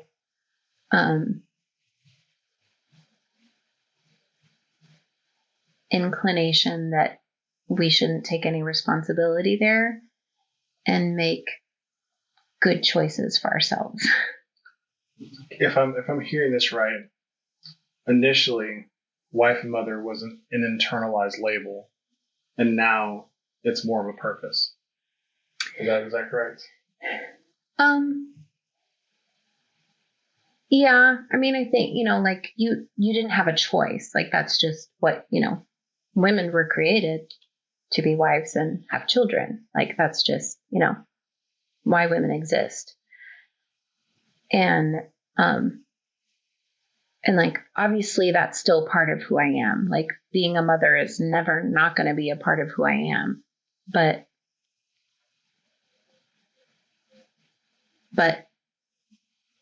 it's not all women are. Yeah. They're a lot more than just the people who make babies. I tend to agree. Yeah. So in that, you separated. Okay, so starting out, you did feel like that was what you were. That's all you were. Well, I was even corrected for having ideas outside of that at one point as a young adult. And so you were corrected, but did you actually take on those ideals and actually mentally mentally digest them and make them your own thoughts, so that you were fully indoctrinated into that thought that this is all I'm here for? Yeah. Looking back now, how do you feel like you were able to mentally break away from that kind of thought?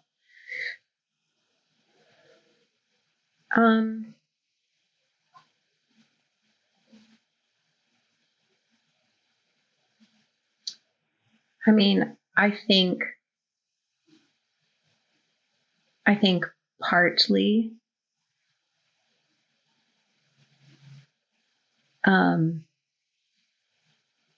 the challenge of it, like I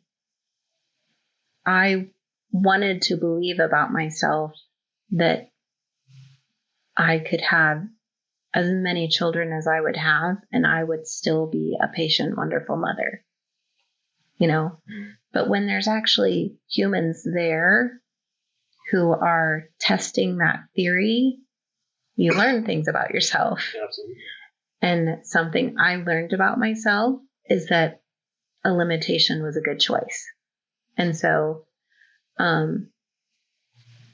I feel like that, like watching my own mental health struggle in hindsight of having 4 children in 5 years was, like for the sake of these people that are already living, like I need to make a good mental health choice to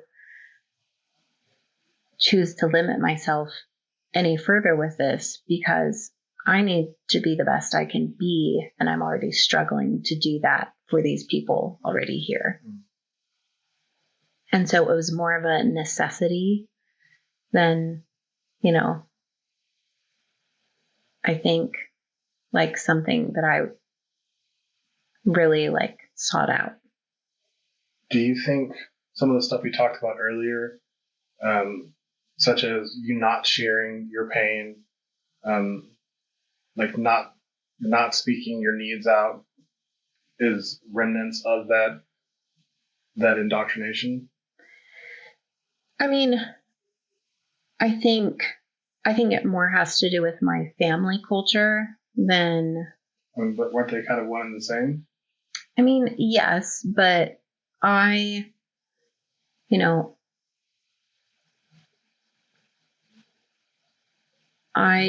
grew up hearing things, like feelings were a bad thing, like emotions were a bad thing because they affected you, like especially in a decision, or which is true, but sometimes is appropriate and necessary.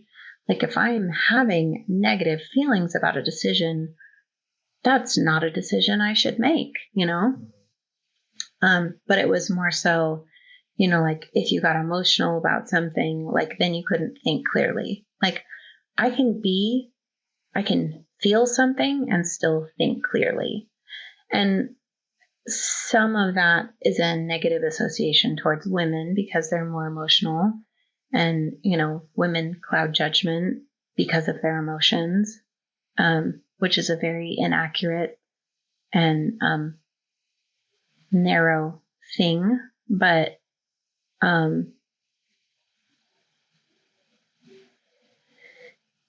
it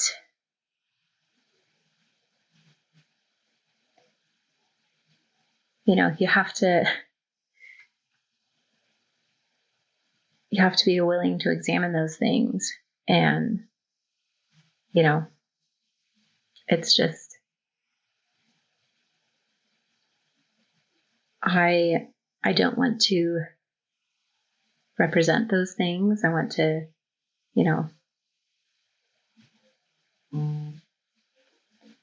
sorry, I had my kids texting me earlier. I'm going to put this down here now because it's just my front door notification. Oh, okay. I heard something the other day that I thought was really interesting. A lot of men talk about women being emotional, and the reason why there's a separation is because, long ago, our job was to keep the family alive and to provide for the family. That was like what was ingrained in us: protector, provider. And there was no emotion about that. It was all based on where is the food, where is the danger, where is the food, where is the danger. There's no emotion. And if fear was part of that, like not planning, but like fear, like, well, what if I'm afraid there's not going to be food in this area? You might starve because the logic was telling you this is where the food was. While the woman was raising the child, emotion was important. Nurturing, like loving somebody and making sure their needs were taken care of, was the highest priority. As this moved into like modern culture, we hung on to these separate roles, but we as men internalized them into how people view us as protectors and providers. Like that became our emotion, basically. Is if somebody looked at me and said I wasn't providing for my family, then I'm going to react to that more than somebody saying, it looks like you don't love your kids enough. That wasn't the thing that's going to hurt me. Right. And I thought that was really interesting because I do make most of my decisions off of logic, based off of where's the food, where's the danger, what's gonna give our family the best chance at success. And this is why women are better than men, is that doesn't always matter. There is so much more nuance than where is the food, where is the danger, especially when you're raising a family. There are for us, there are 4 little people in there who say, where's dad in this? Right. Where's our loving father figure? Where's the joy in our house? Those things are also very important. So, I am not this pusher of traditional family culture where you have to have a mom, you have to have a dad, but I think it's very important to have 2 parents, right, whom play both sides. Somebody who looks at where's the food, where's the danger, and somebody who looks at where's the joy and where's the love. And my wife does that for me. She says, hey, you need to check in. I know you're working hard. I know you're trying to figure things out. I know you're trying to build a future, but these kids need you now. And that's hard. Yeah. Being a modern man is hard. To get yanked out of that work word mode into now you need to love these people. Right. You need to actively put your heart out for these people to see it. It's a tough thing. Yeah. Well, America's built for Enneagram 3. They want you to work. Yeah. Absolutely. Because that's how you prove your worth, is how hard you work and what you accomplished. And so that's, being married to an Enneagram 8, a conversation we had this past Sunday, because Sunday is like our family time day. And so he was struggling with the feeling in himself, because he's an 8, that we would be disappointed because he wasn't out accomplishing something. He wasn't doing something for the house or for the family or working on something in the house. And, so I had to say to him, I would be disappointed if you were not present right now, because what I need and what your children need for our family time is for you to be present, because it's not family time if you're not present.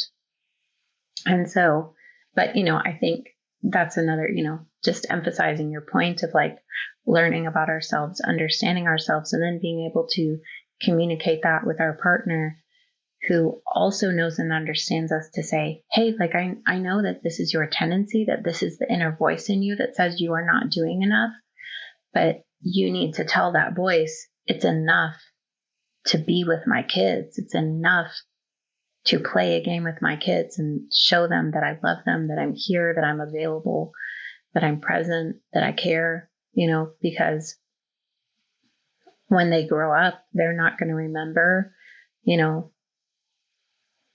my children are not going to remember that their dad helped build the Del City Library or the Villa Teresa condos. They're not going to know that. They're going to remember that on a Sunday afternoon, he played basketball with them, or, played Minecraft with them, or, whatever it is that they want to do that. Those are the things they're going to remember and care about and are going to matter to them. And to your point, it's also wild how quickly you can feel the difference when you check in. I've always been good with my oldest 2. Not always, but since they've been my oldest 2, we've been good, because we can talk about things that I like that are kind of childish and that they like that are kind of, grown up. We watch anime together, we play video games. That stuff is easy.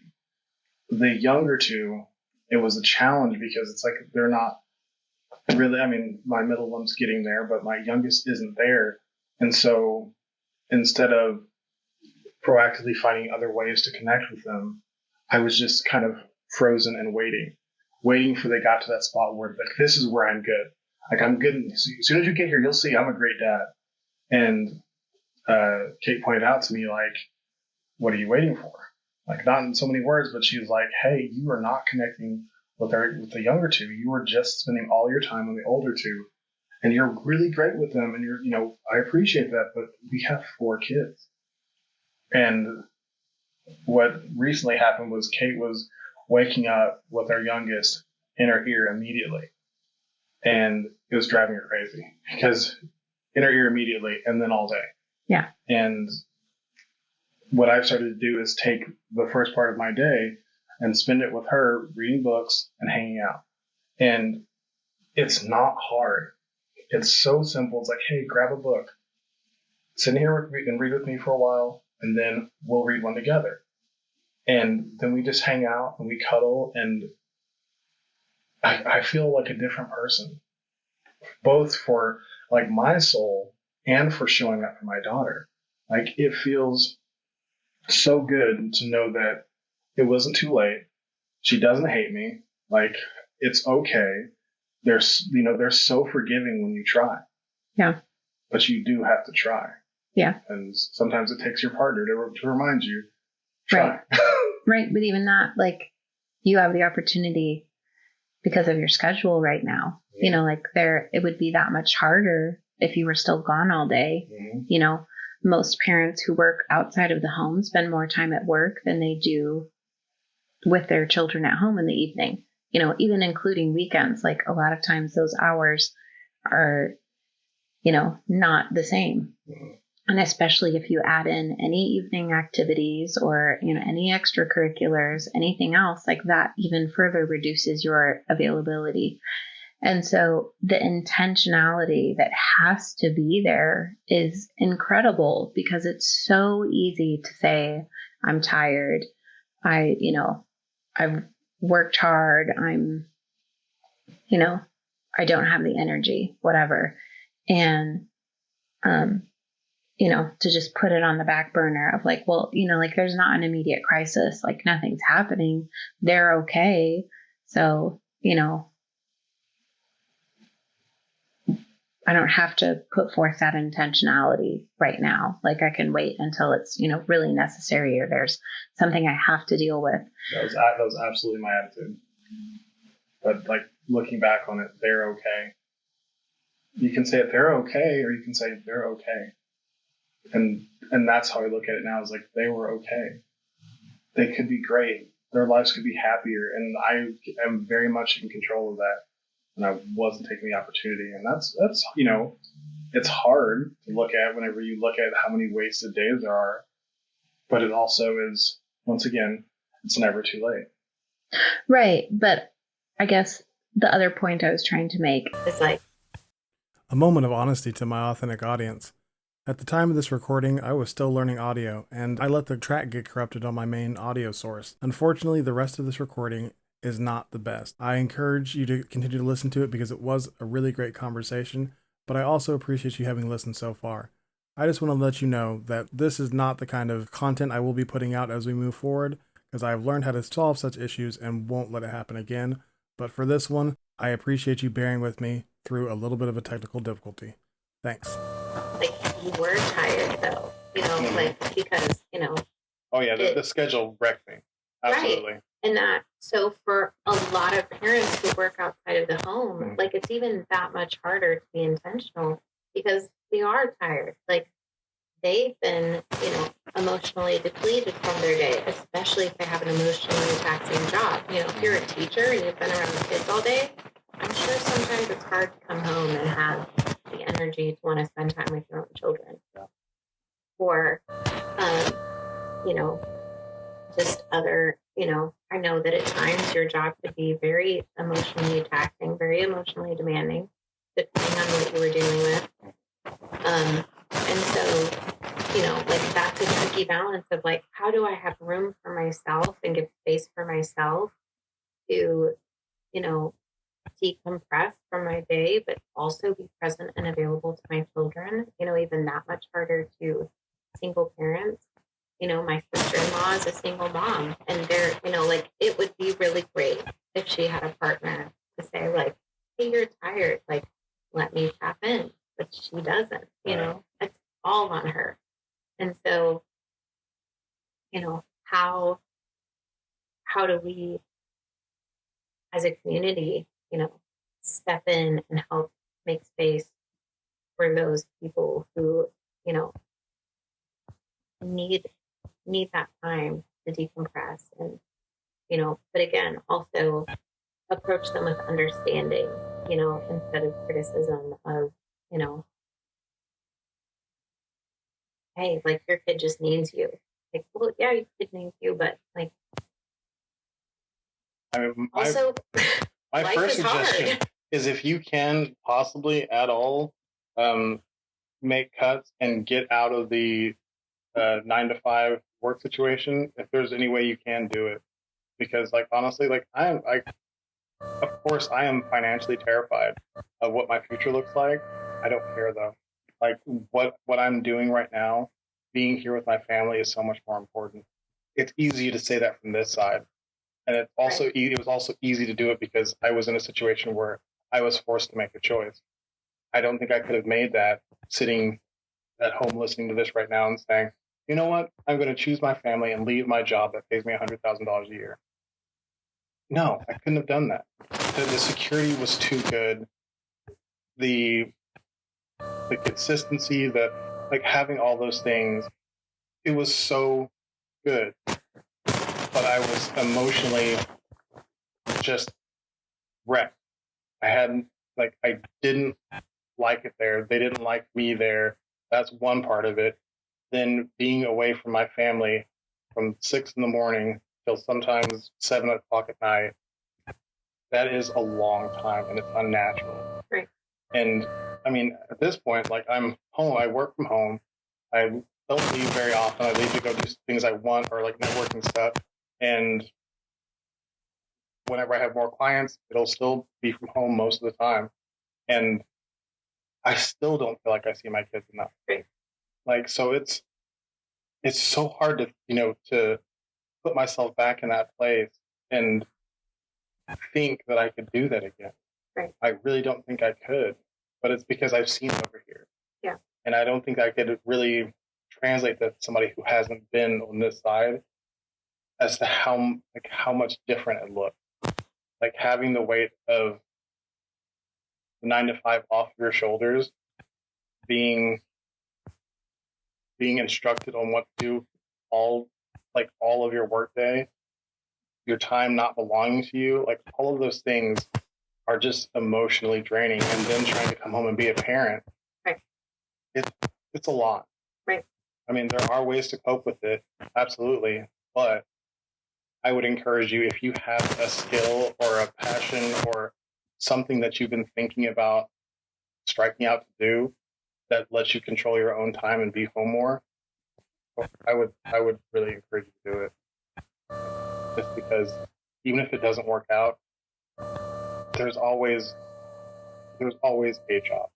Like, it may not be the job that you love. It may not be, you can always go back to making some money and making ends meet. But these kids are only kids for a while. Right. Yeah. I feel pompous saying it because it's like, you're doing it. Sure, we were prepared. I'm not going to say I was lucky because she's a financially minded person, budgeted well. We had money saved, and I was in the situation to be able to sustain this transition. Not forever, but for long enough to make something happen or to be able to at least start something different. Right. Like, if I have to go back to some sort of working with somebody else, I know that I can make a decision to do something very different, do some sort of hybrid work, something to where I'm home more, because it has totally changed my view of what is important in this world. Yeah. Which I love for you that, that your hand was forced in a decision that ultimately you feel like has been better for you. Absolutely. But I feel like that's what's so hard is, like, I think a lot of people would love to live that way, but America is not built that way. I feel like it's transitioning that way. Yes. Like you can, like, being a YouTuber is a realistic job now, which is wild. And I think that's because there are more people coming up and saying, like, I'm not satisfied with just working a 9 to 5 for somebody else my entire life to retire and die, But at the same time, like, that is still the structure. Like, there is still, like, 99% of people cannot just,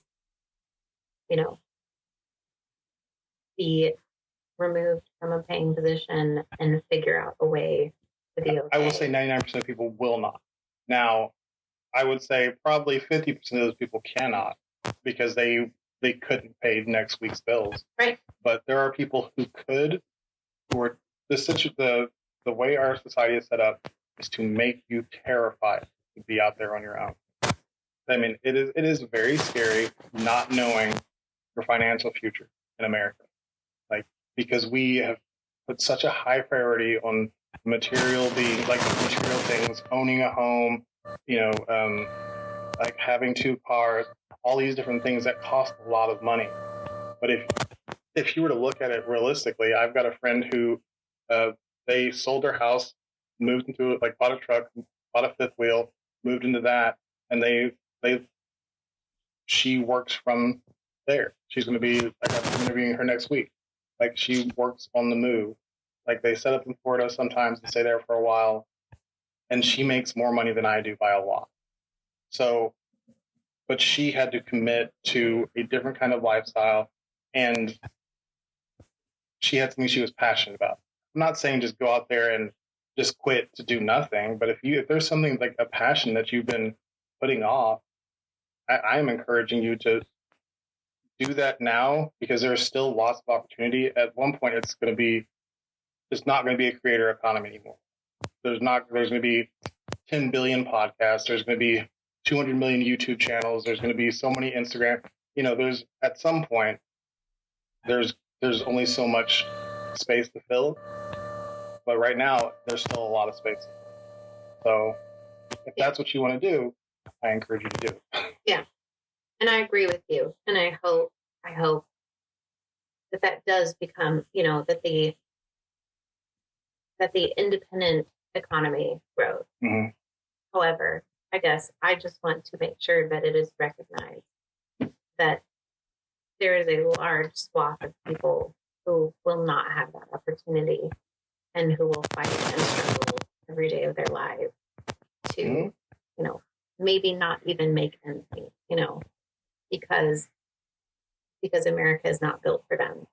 And so, I'd love to see it change. And I think there are avenues that are changing, but there also are, that avenue is going to change for some people.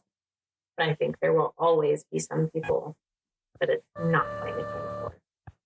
To speak directly to who are you talking about? Who are these people?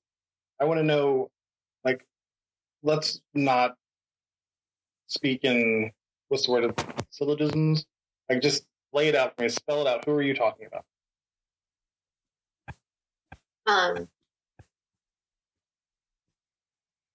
Well, I think I don't feel like you can say it's going to be a certain demographic, because there's always going to be people inside of demographics who are going to break out of that, but certainly people in poverty areas, struggling economies, growing up with certain mindsets, or expectations, or even cultures, it's going to be harder to, because, I'm talking about my own experience of being raised and with certain expectations put on me. But, there's other cultures that have a greater level of that, of where I said I felt like I don't have a choice, didn't have a choice, but there are some that actually don't have a choice, or at least there's more risk for them. Now, there's always a choice. Now, it may not be a good one, but there's always a choice. Sometimes the choice is between being stoned or being, domineered by a patriarchal society. That's a choice. I wouldn't want to have to make that choice, but there's always a choice. Whenever you say that there are people who won't have the opportunity, it's hard for me to accept that, because I wasn't in a situation where this was great always, but I took steps to make my life better. Like, I became a firefighter, which before that we were living paycheck to paycheck.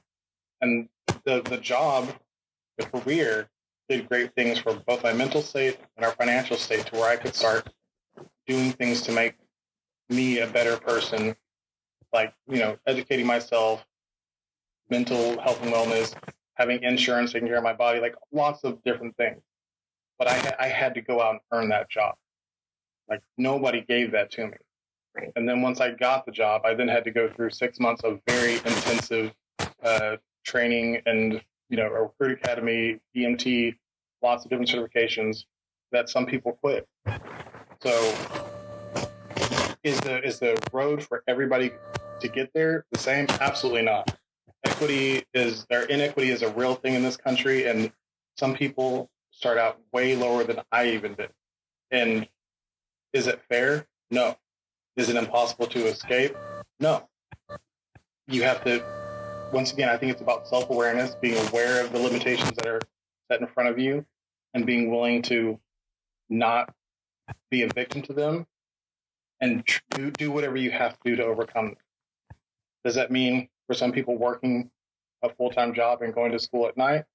Does it mean working part-time and starting the thing that you're actually passionate about as a side hustle? I know it looks different for everybody, but there is a way that you can live passionately. I don't want to say that there are people who can't. I think there are people who won't, because, like I said, it's very scary, and it is not all roses and like candy over here. There's some real things that you have to face. But whenever you're doing something that you love, all of that is okay. Versus, there was actually a lot of fear in going to work in the morning every day for me. Like, who is going to make me feel small today? That was a terrible feeling. I hated going into work. So, is there differences? Yes, but there's always fear. There's always sacrifice. There's always a way to make the situation better. It's just, are you willing to do what it takes to accomplish that? And it's okay if you're not, but just don't say that it doesn't exist. I don't know. That's my feeling. You too can be a podcaster. You absolutely could, because your voice is amazing. Don't look at me like that. What do you think? What do I think? Yeah, what are you thinking right now?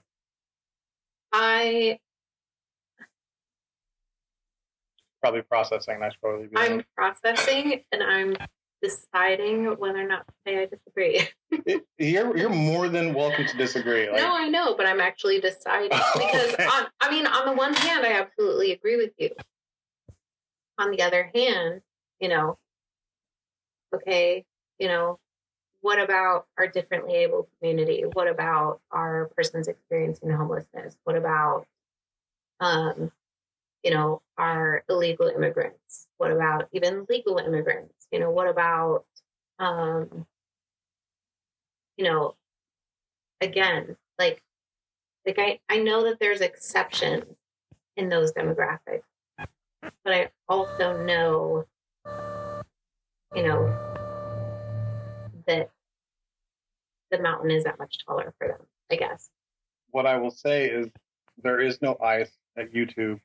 Nobody's coming to check your papers if you're trying to be a creator. So it's actually probably a safer route, as opposed to trying to get a job where somebody can come arrest you and deport you as a legal immigrant. Like, one of my creator friends is like, he goes by the handle Inside. He's autistic. He's openly autistic, and he has got a 2 million TikTok following, and is very successful. So it's not going to be that way for everybody. No. And, I did preface by saying that I even gave 50% of people who can't do it because of the ability to make the paycheck. But it's really hard for me to accept that there isn't some way that you can make it happen, if that's what you want to do. I don't think that if you are if your situation is so entrenched in your disability that you can't do it, it's probably not something that you were trying or thinking about doing anyway. You were probably thinking about the pain that you were dealing with today, or the like dealing with the different bureaucracies you have to deal with on a daily basis just to get the things that you need. Like, it's probably not on your mind. You probably don't have the mental space. But if it's something that you want to do, if there's a passion that you're to think, well, like, I don't think I can, I disagree. So it's not everybody. It's people who are saying, I don't think I can go after my dream because of this. I hear you. So it's definitely qualifying. It's not everybody in the entire world can go do the thing. Right. But it's the people who are dreaming and making an excuse. Right. Right. And you are on the side of wanting to inspire those people. Absolutely. And tell them that they can do that. You absolutely can do it. And also, I, once again, freely admit that I was forced to make the decision to leave my job. Yeah. Like, I did not make the decision easily. And I'm not saying it would be easy for anybody to make that decision. Yeah. It is not. I had been thinking about doing my own thing since I got on the fire department, not necessarily, but doing something else, but my own thing for the last couple of years before I left. But being on the other side, I definitely want to let people know that there is a way if you're willing to work hard. And that is not pull yourself up by your bootstraps, because I know there are people who don't have bootstraps, but there are avenues to find or make bootstraps. I hear you. Yeah. It's just knowing your situation and then knowing the mountain you have to overcome and saying, I want it anyway. Yeah. Yeah. So my answer is, I don't agree with you. Okay. But I had to do some backpedaling there. So. Well, no. I think it's that you're coming from your perspective, who you are, mm-hmm. and wanting to say, hey, like, you can do this. Like, I did this and I didn't even have the choice. And I think that's important. Yeah. I think that's important for people to hear. I think those inspirations are important. And I think I'm coming from the side of you want to speak to this community and say, you can do it. Like, have faith in yourself, believe in yourself. You can try, you can figure it out. You can. And people need to hear you can. Yeah. And I just wanted to speak to those people who genuinely can't, either by life circumstance or by mental illness or by, whatever, and say, I see you. There's, I see that mountain doesn't end for you. I just want to say both to those, are important. I want to say to that second group of people that you can't get, like, maybe you could, like, keep working on the thing that is stopping you from, if it is mental health, keep working on your mental health, try to build a foundation to where you can be healthy, like mentally healthier, and you can start looking at the future. And I, like, financially, once again, the fire department allowed me to be able to see time differently. Yeah. Before that, it was literally, what are we going to eat next week? And it is that, like, that's why it's hard for me to just say to the people who can mentally handle it, you can. It's to the people who were like me, who could not mentally see what a future looked like where I actually enjoyed my life. I want to speak to those people as well and say, you can. It's not easy.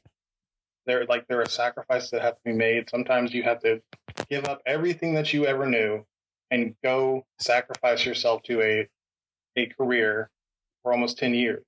That's what I did.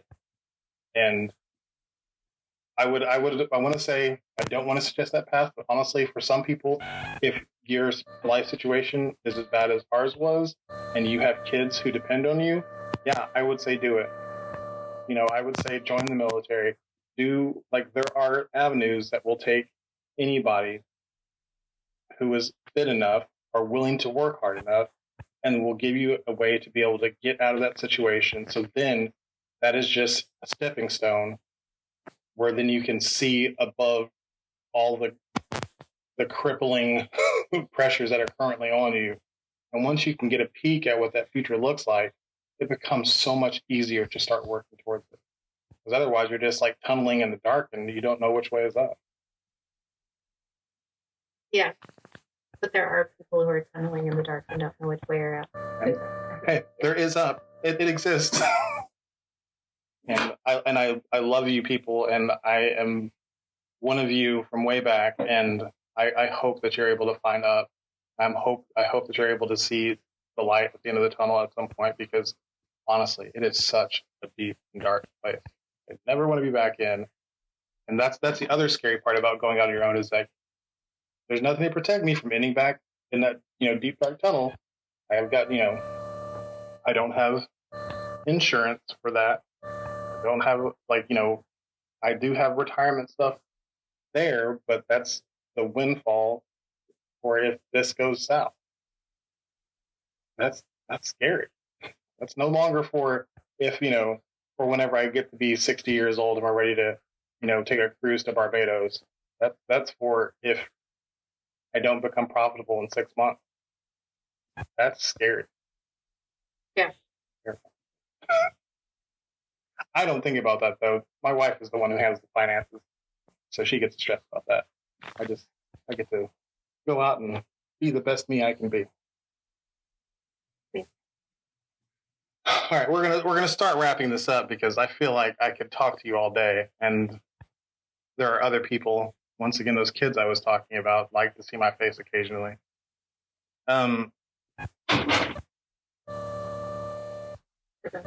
Ghost has decided he wants to re-enter the chat. Just leave it cracked, so if he decides to leave again. Thank you. Ghost has entered the room. Anyways, I write all these questions. Like, I usually write about 20 questions per guest, and I usually ask maybe 6 of them. Yeah. I want to be prepared. I want to have a place to go in case the conversation doesn't actually just happen.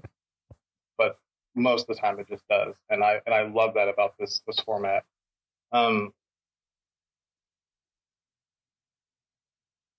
What does the next few days, months, years look like for Larissa? Well, we just started our journey with competitive gymnastics, and that's a big commitment that, you don't know where it's ending. They may do it for a year and be like, man, I want to do recreational again. Like, that was too much work.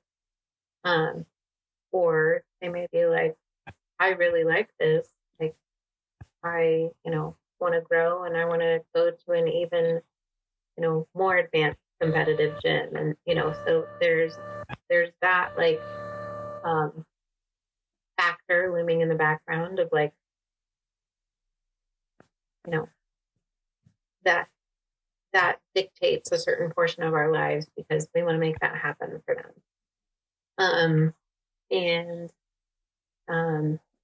Then, we're looking to move, hopefully within the next year. We'd like to downsize, because the country's been fun, but it's a lot of work. It's a lot of upkeep. Certain times of the year, like, it doesn't really feel like there's room for anything else, because there's so much upkeep that has to be done. Which, is great, and we've enjoyed it, but we'd like to make room for different adventures, because the thing we would like to do is make more room for traveling. And so, I'm not sure where we're going to end up or how that's going to go, but that's kind of the goal. So, yeah. I asked that because we were talking about the dream, chasing your thing. You've got a lot of talent. Besides being the person who knows something about randomly everything, you are also an artist. And like I said, you could do so many different things with your voice. You could do, voice audiobooks or whatever. Is there anything that you dream for you? Yes. but it changes every day. So trying to commit, one day it's, one thing, and the next day it's another thing. And I've never been able to pick one thing that's like, yes, that's the thing that I want to run into for the rest of my life. Mm-hmm. Because I, also have ADHD, and so I will hyper focus on something for a couple of weeks and it'll be great. And I think like, man, I could do this forever. And then in 2 months, I'm like, I don't know who bought all these plants in the house. Like, I don't know why there's 80 plants in my living room. Like, that was a different person who was here, and she does not live here anymore. So, I was literally looking at my pile of stuff this morning. Like, I've got like a big art bag from all of my art stuff in college and my photography stuff. And these are all things I still like to do. Like, luckily with the podcasting, like doing my, my podcast cover artwork and social media stuff, it gives me an opportunity to like live that creative outlet to a degree. But I don't draw anymore. And it makes me like, I was super depressed this morning. I was just looking at my drawing stuff and I was like, when are you going to do that again? I'm really sad. Like, yeah. But I also had to give myself grace because I'm working towards building something here for the first time ever in my life. Like, I'm doing the thing. Like, I've put it out for accountability. Like, it's, it's out on all platforms. Every week I'm supposed to show up. And I enjoy doing it, but there's no wiggle room in that. There's no, if I want to actually do this, I can't say, well, I'm just going to take this week. Right. I can't just not record episodes anymore. Like, then you don't have a podcast. Like, if you stop making episodes, you're not a podcast. Yeah. So in this one, I'm like, okay, you're doing something. You've chosen a thing and you're doing it. And that feels good. Looking at the other stuff I'm not doing feels bad. Yeah. But then I remember, you're doing something, you're really doing it. Like, whenever I was drawing some, taking pictures some, I was, doing graphic design some, like I was doing all these different things. I'm really doing this. And I will be coaching. But I feel like it's very similar. The conversations that we have on the show and the conversations we will have in coaching sessions will be very similar, because it's so much just about getting to know yourself and your story. And that's what we do on the show. Yeah. And I have a couple more questions that I was going to wrap it up, but I don't want to. There's, what is it about animals that cripples your no? Listen, I have a bearded dragon right now that we found last week in the road. I have 3 porch cats. And there's at least 2 other ones that I've been trying to feed for like a year. Oh my gosh. It, I,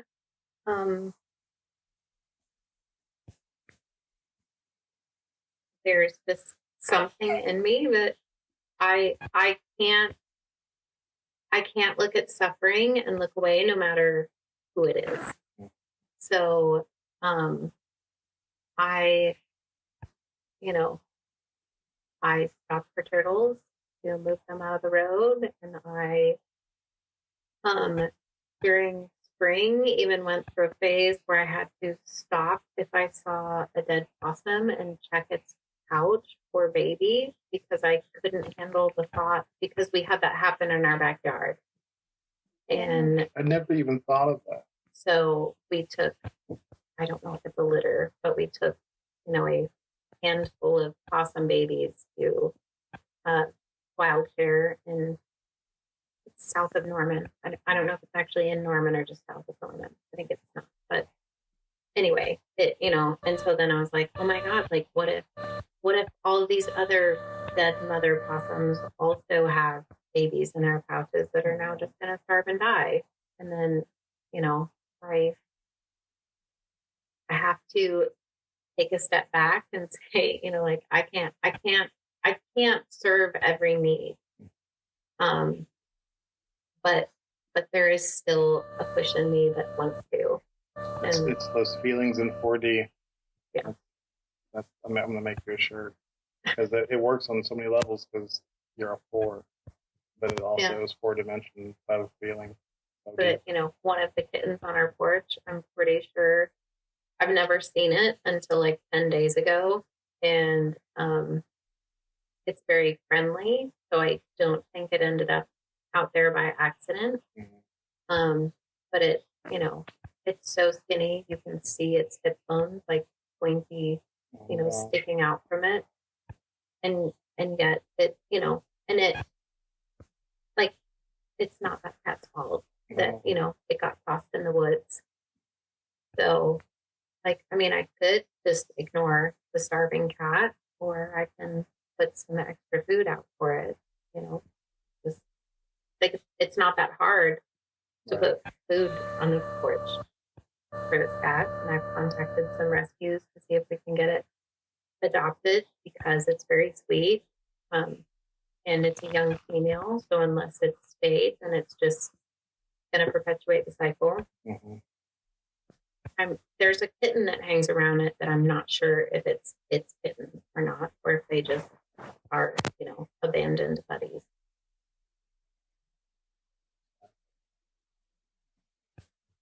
How hard is it to let go whenever you love every animal as much as you do?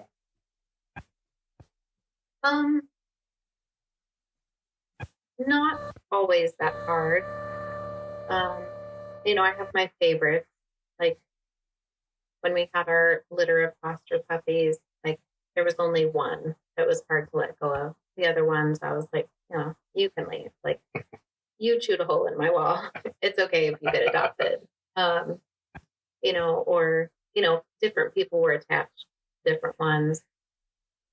There was a little like Chihuahua mix that we fostered who was incredibly sweet. She was so sweet. But I could not go to the bathroom without her scratching on the door. And I was like, I've already made it through the stage of like children, not being able to go to the bathroom without somebody knocking on the door. And like, I cannot live with a dog that's going to do that to me. So like, as sweet as she was, and like my kids cried when she got adopted, but like, I just couldn't live with that. And I think it's like, I've always had that background, like telling myself, like, I know that as soon as I keep one, I feel like I'll stop bringing them in or, fostering, which like we're taking a break right now just because of, some other things going on in life. But,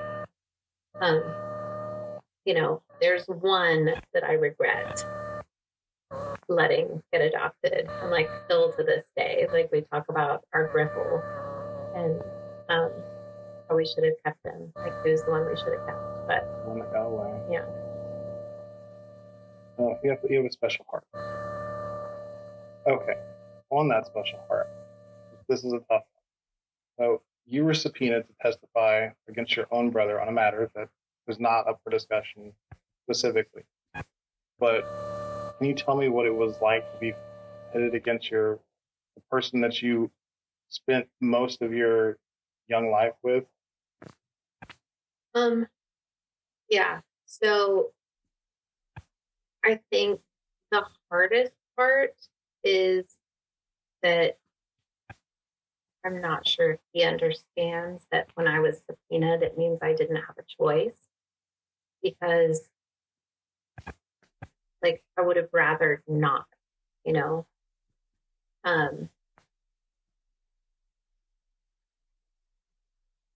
but I was subpoenaed, so like I can either face the consequences of ignoring that, or I can do what I'm supposed to do, while at the same time wanting what was right to be done. And I feel like the trickiest part of that is like, because I have so many levels of feelings about that, there's part of me that is happy about the way it happened, and there's part of me that will always hate the way it happened and regret it. And also, the way that, the questions I got asked, only allowed for certain answers. And so in some ways it felt hard to be completely, or at least give a full picture sometimes, because, you're answering the question and not, and the especially tricky part was that he wanted to act as his own lawyer. So when I got cross-examined, it was by him. And so, like, having to, answer to him, about questions that, like, for one, like, I don't want to talk about in front of a room full of people, was very uncomfortable. And again, like, it's not,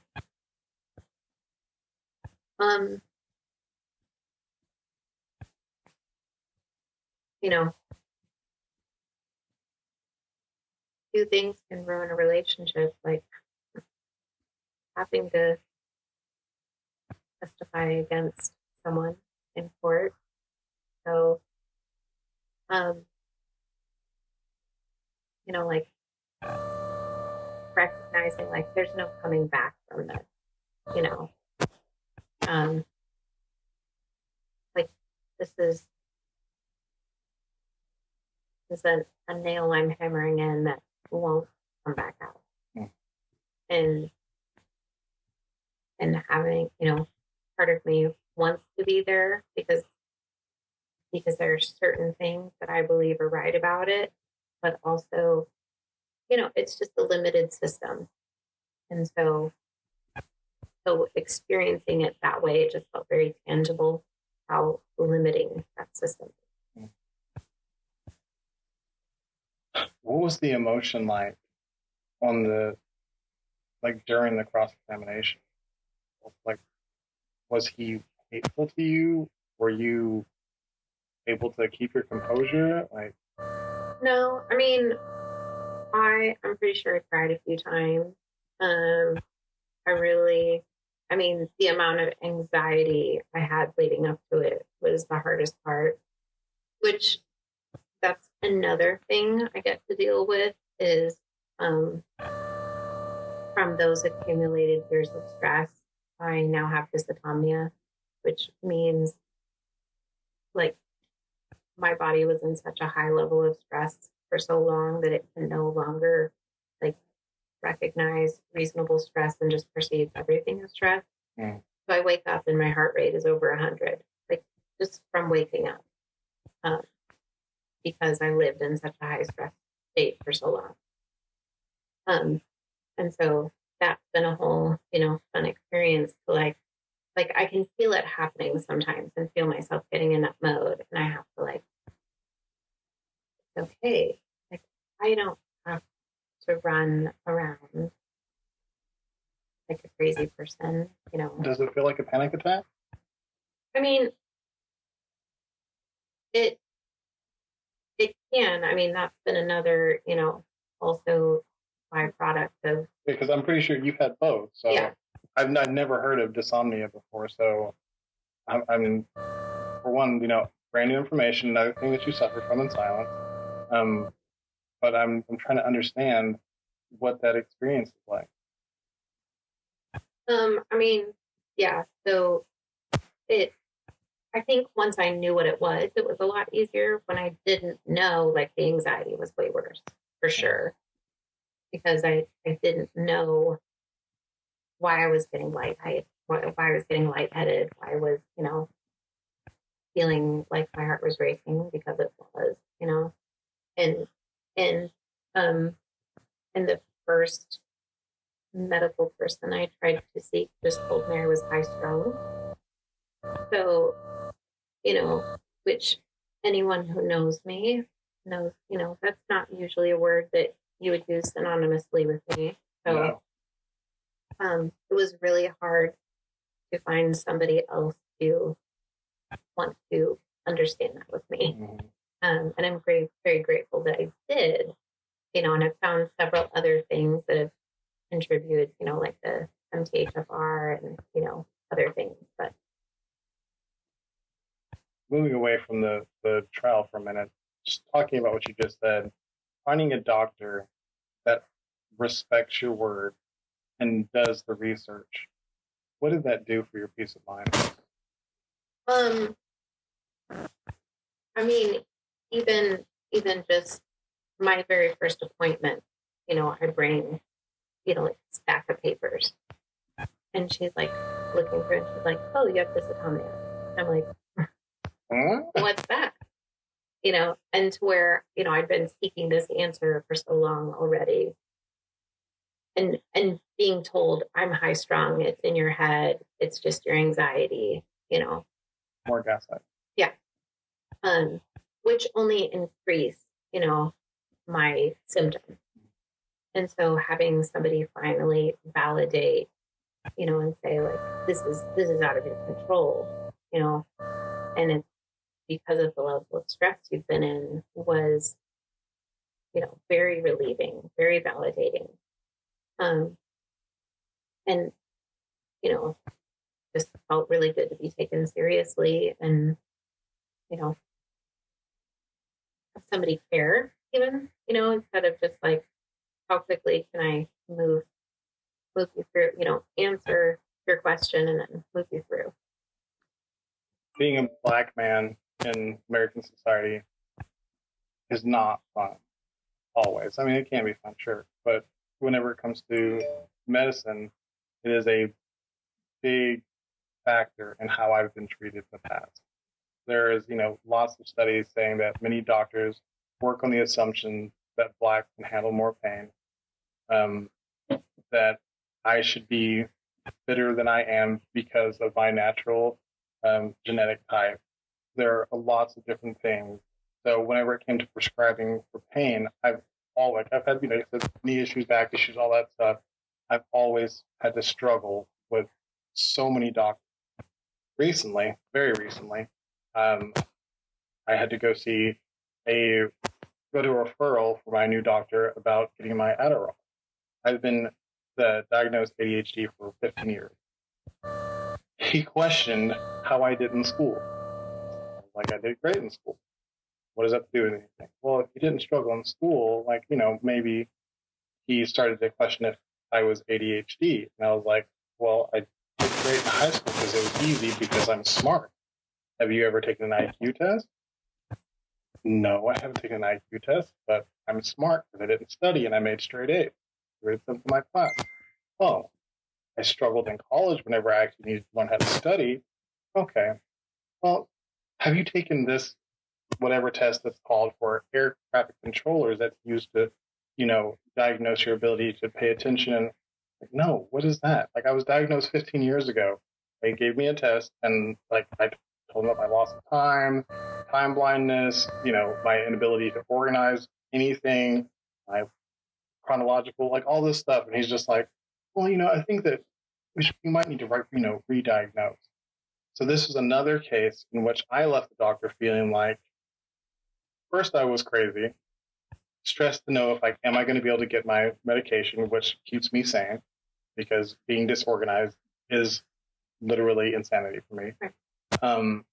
And then later on being irritated and realizing that I just experienced another one of those situations that you never, I never make that assumption in the moment. Like, I was irritated with this guy. I was like, this guy's, he's a tool. I don't like him very much. But I acquitted myself as I always do. I answered all the questions. I questioned him. I was like, isn't your overall purpose patient wellness? And he's like, well, we've got this guideline book here, and my job is to follow these guidelines. And that pissed me off really bad. Yeah, but general practitioners get diagnosed ADHD. Well, this was a specialist for my general practitioner who was not an ADHD specialist. Like, my two out of my last three psychiatrist or therapist, whichever one writes medication. 2 of them were ADHD specialists, and they had no problem with my diagnosis. But this guy decides that we probably need to, do some re-diagnosing, or I need to see the records from your past. Do you have the record from whenever you were first diagnosed? 15 years ago? No. I was 20 something years old, and I barely got to a doctor to get diagnosed because I was a mess. Unsurprisingly, I didn't hang on to that paperwork. That was a bad experience. So hearing you talk about this person who not only listened to you, was able to give you a diagnosis and peace quickly and cared to do so. Like, the power of people in medical positions caring is so, sometimes I really feel like they have no idea how much power they hold. Would you agree with that based on your previous experience before this? Yeah, I mean, I feel like I've experienced both sides a lot of times, and so but it is really hard because you never know until you're there which experience you're getting. Like the orthopedic surgeon I saw with my knees, was really, really, really great. Really liked him. Then his PA, not so much. And, so it's, I hate that there are so many people involved, and not that I hate that they're involved. I hate that there's so many people who can control how your situation goes whenever you interact with the doctor. Like, if you have a great experience with the doctor, the PA can be absolutely terrible and not call on your medication when they're supposed to. And then there's no recourse. My last doctor, I left because I wrote an email and asked, hey, I haven't been getting my prescriptions for weeks at a time whenever I've called them in. Is it because I changed, I'm on Sooner Care now? Do you guys have a problem covering me? They dropped it because I questioned their, I will not be accused of ignoring a Sooner Care patient. The PA dropped. That is, to me, is the opposite of how you should handle that situation. But that's the reality of life. And once again, a person who has power over my sanity decided I was not important enough to get my medication on time, and then B, to keep seeing as a patient because I got angry one time whenever I'd been unmedicated for, almost 2 months. And, one of my ADHD's strongest symptoms is dysregulation of emotion. So yeah, I was super pissed. Yeah. That's tough. I feel like I'm being a little whiny now. Well, I think it's just that a lot of people are selfish, and it just depends on what job those selfish people have, and how it affects people around them. Not that one. Get a different job. If you work in the medical field, you should have to care about people, right? I mean, aptitude tests might be should be emotional aptitude test. I'm putting that forward. That's what we're gonna do now. All right, now I'm actually gonna tie it up. Is there anything else that I didn't ask you about that you want to talk about or share? I'll let you think on it for a moment. I mean, I think, if I was going to be asked, what would I want to say? I think it's just, basically what I already said when I said to you, I want humans to know that there's space for them, that they're seen, that they're heard, that, I feel like that's why it was so important to emphasize to me the struggle of those people who have a higher mountain to climb earlier, because, and I think that's from being a silent sufferer, is I know what that feels like to silently suffer. And so more than anyone else, I want those people to know, I see you. I see your silent suffering. I see that there is no light at the end of the tunnel for you. I see that, you're questioning, maybe some big questions even, I want I want those people to not feel alone. I want people to know that they're okay to be here, that there's room for them, that, whatever you're dealing with, whatever you're struggling with, there's room for you. And there is someone who cares, even if it's really hard to find. That people have intrinsic value just because they're human, that it's not their skill. It's not what they can do. It's not what they look like. It's not, how they talk, how they act. Like it, you have value because you exist.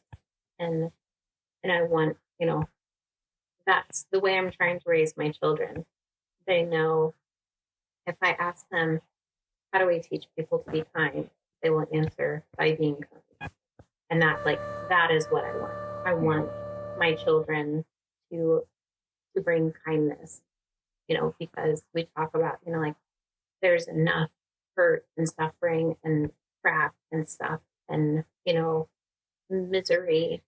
And the best thing we can do is to be kind when, maybe nobody else is going to be kind, or, it may be the only nice thing they experience in that day, in that week, in that year, is maybe that we didn't get mad at them or something, or that we didn't respond in a, upset manner, or, smiled at them or whatever. You never know how your interaction is going to affect someone, either way. And so I wish that it was more present in our minds, like myself included. I get distracted and busy in my own, stuff I have to do, my own stress, but I just want people to know they're seen, wherever they're at, they're seen. I think you and I need to have a conversation about producing a podcast, because this shouldn't be the only place you're saying that. Like, yes, you're doing great with your kids and you're doing that, but you have something to share with the world, and I think you figure something out. It's completely serious. Think about it. If people want to find more Larissa, where can they find you? And also, do you want them to find you? I have a One Woods, and it's hard to find. I'm not super present on social media. I used to be more, but it's just something I've kind of taken a step back on to be more present in the humans around me. So I am on social media, but not a lot. Do you want to share your tag? I'll have to. Larissa Port on Instagram. I just have to remember. Okay. Look for her under my umbrella at Authentic on Air for a possible podcast. You might be able to see her there. Lastly, if you enjoyed today's episode, give it a follow and a like, and share it with someone you think might enjoy too. Always check out earlier episodes to support the future creation of great content. And don't forget to like us on @Authentic Identity Management on Instagram, Facebook, Threads, and LinkedIn. You can also head over to the Authentic Bruce YouTube channel for podcast video, bonus content, and impactful clips from my conversations with these great guests. Larissa, thank you for being yourself and sharing so much of you with the Authentic on Air audience. I also enjoyed getting to know you on a deeper level. I am truly honored to have had this conversation with you. I'm absolutely, totally confident that there will be value put out into this world when this episode comes out. And it's going to help someone. Even if it's just one person, I know that somebody will hear your words and feel lifted up. Thank you for sharing that with me. Wrapping up, if you are struggling to show up as yourself in your content, your work, your family, or your life, I would love to help you. Authentic Identity Management does identity coaching to help you align yourself with the identity you share with the world. It's exhausting to live someone else's life. Live authentically and access the potential that belongs only to you. You can contact me on social or email Bruce at authenticidentitymanagement.com for a free 30-minute consultation. Thank you again to Larissa for being here. That is it for today's episode. Until next time, be yourself and love yourself. Bye, everybody.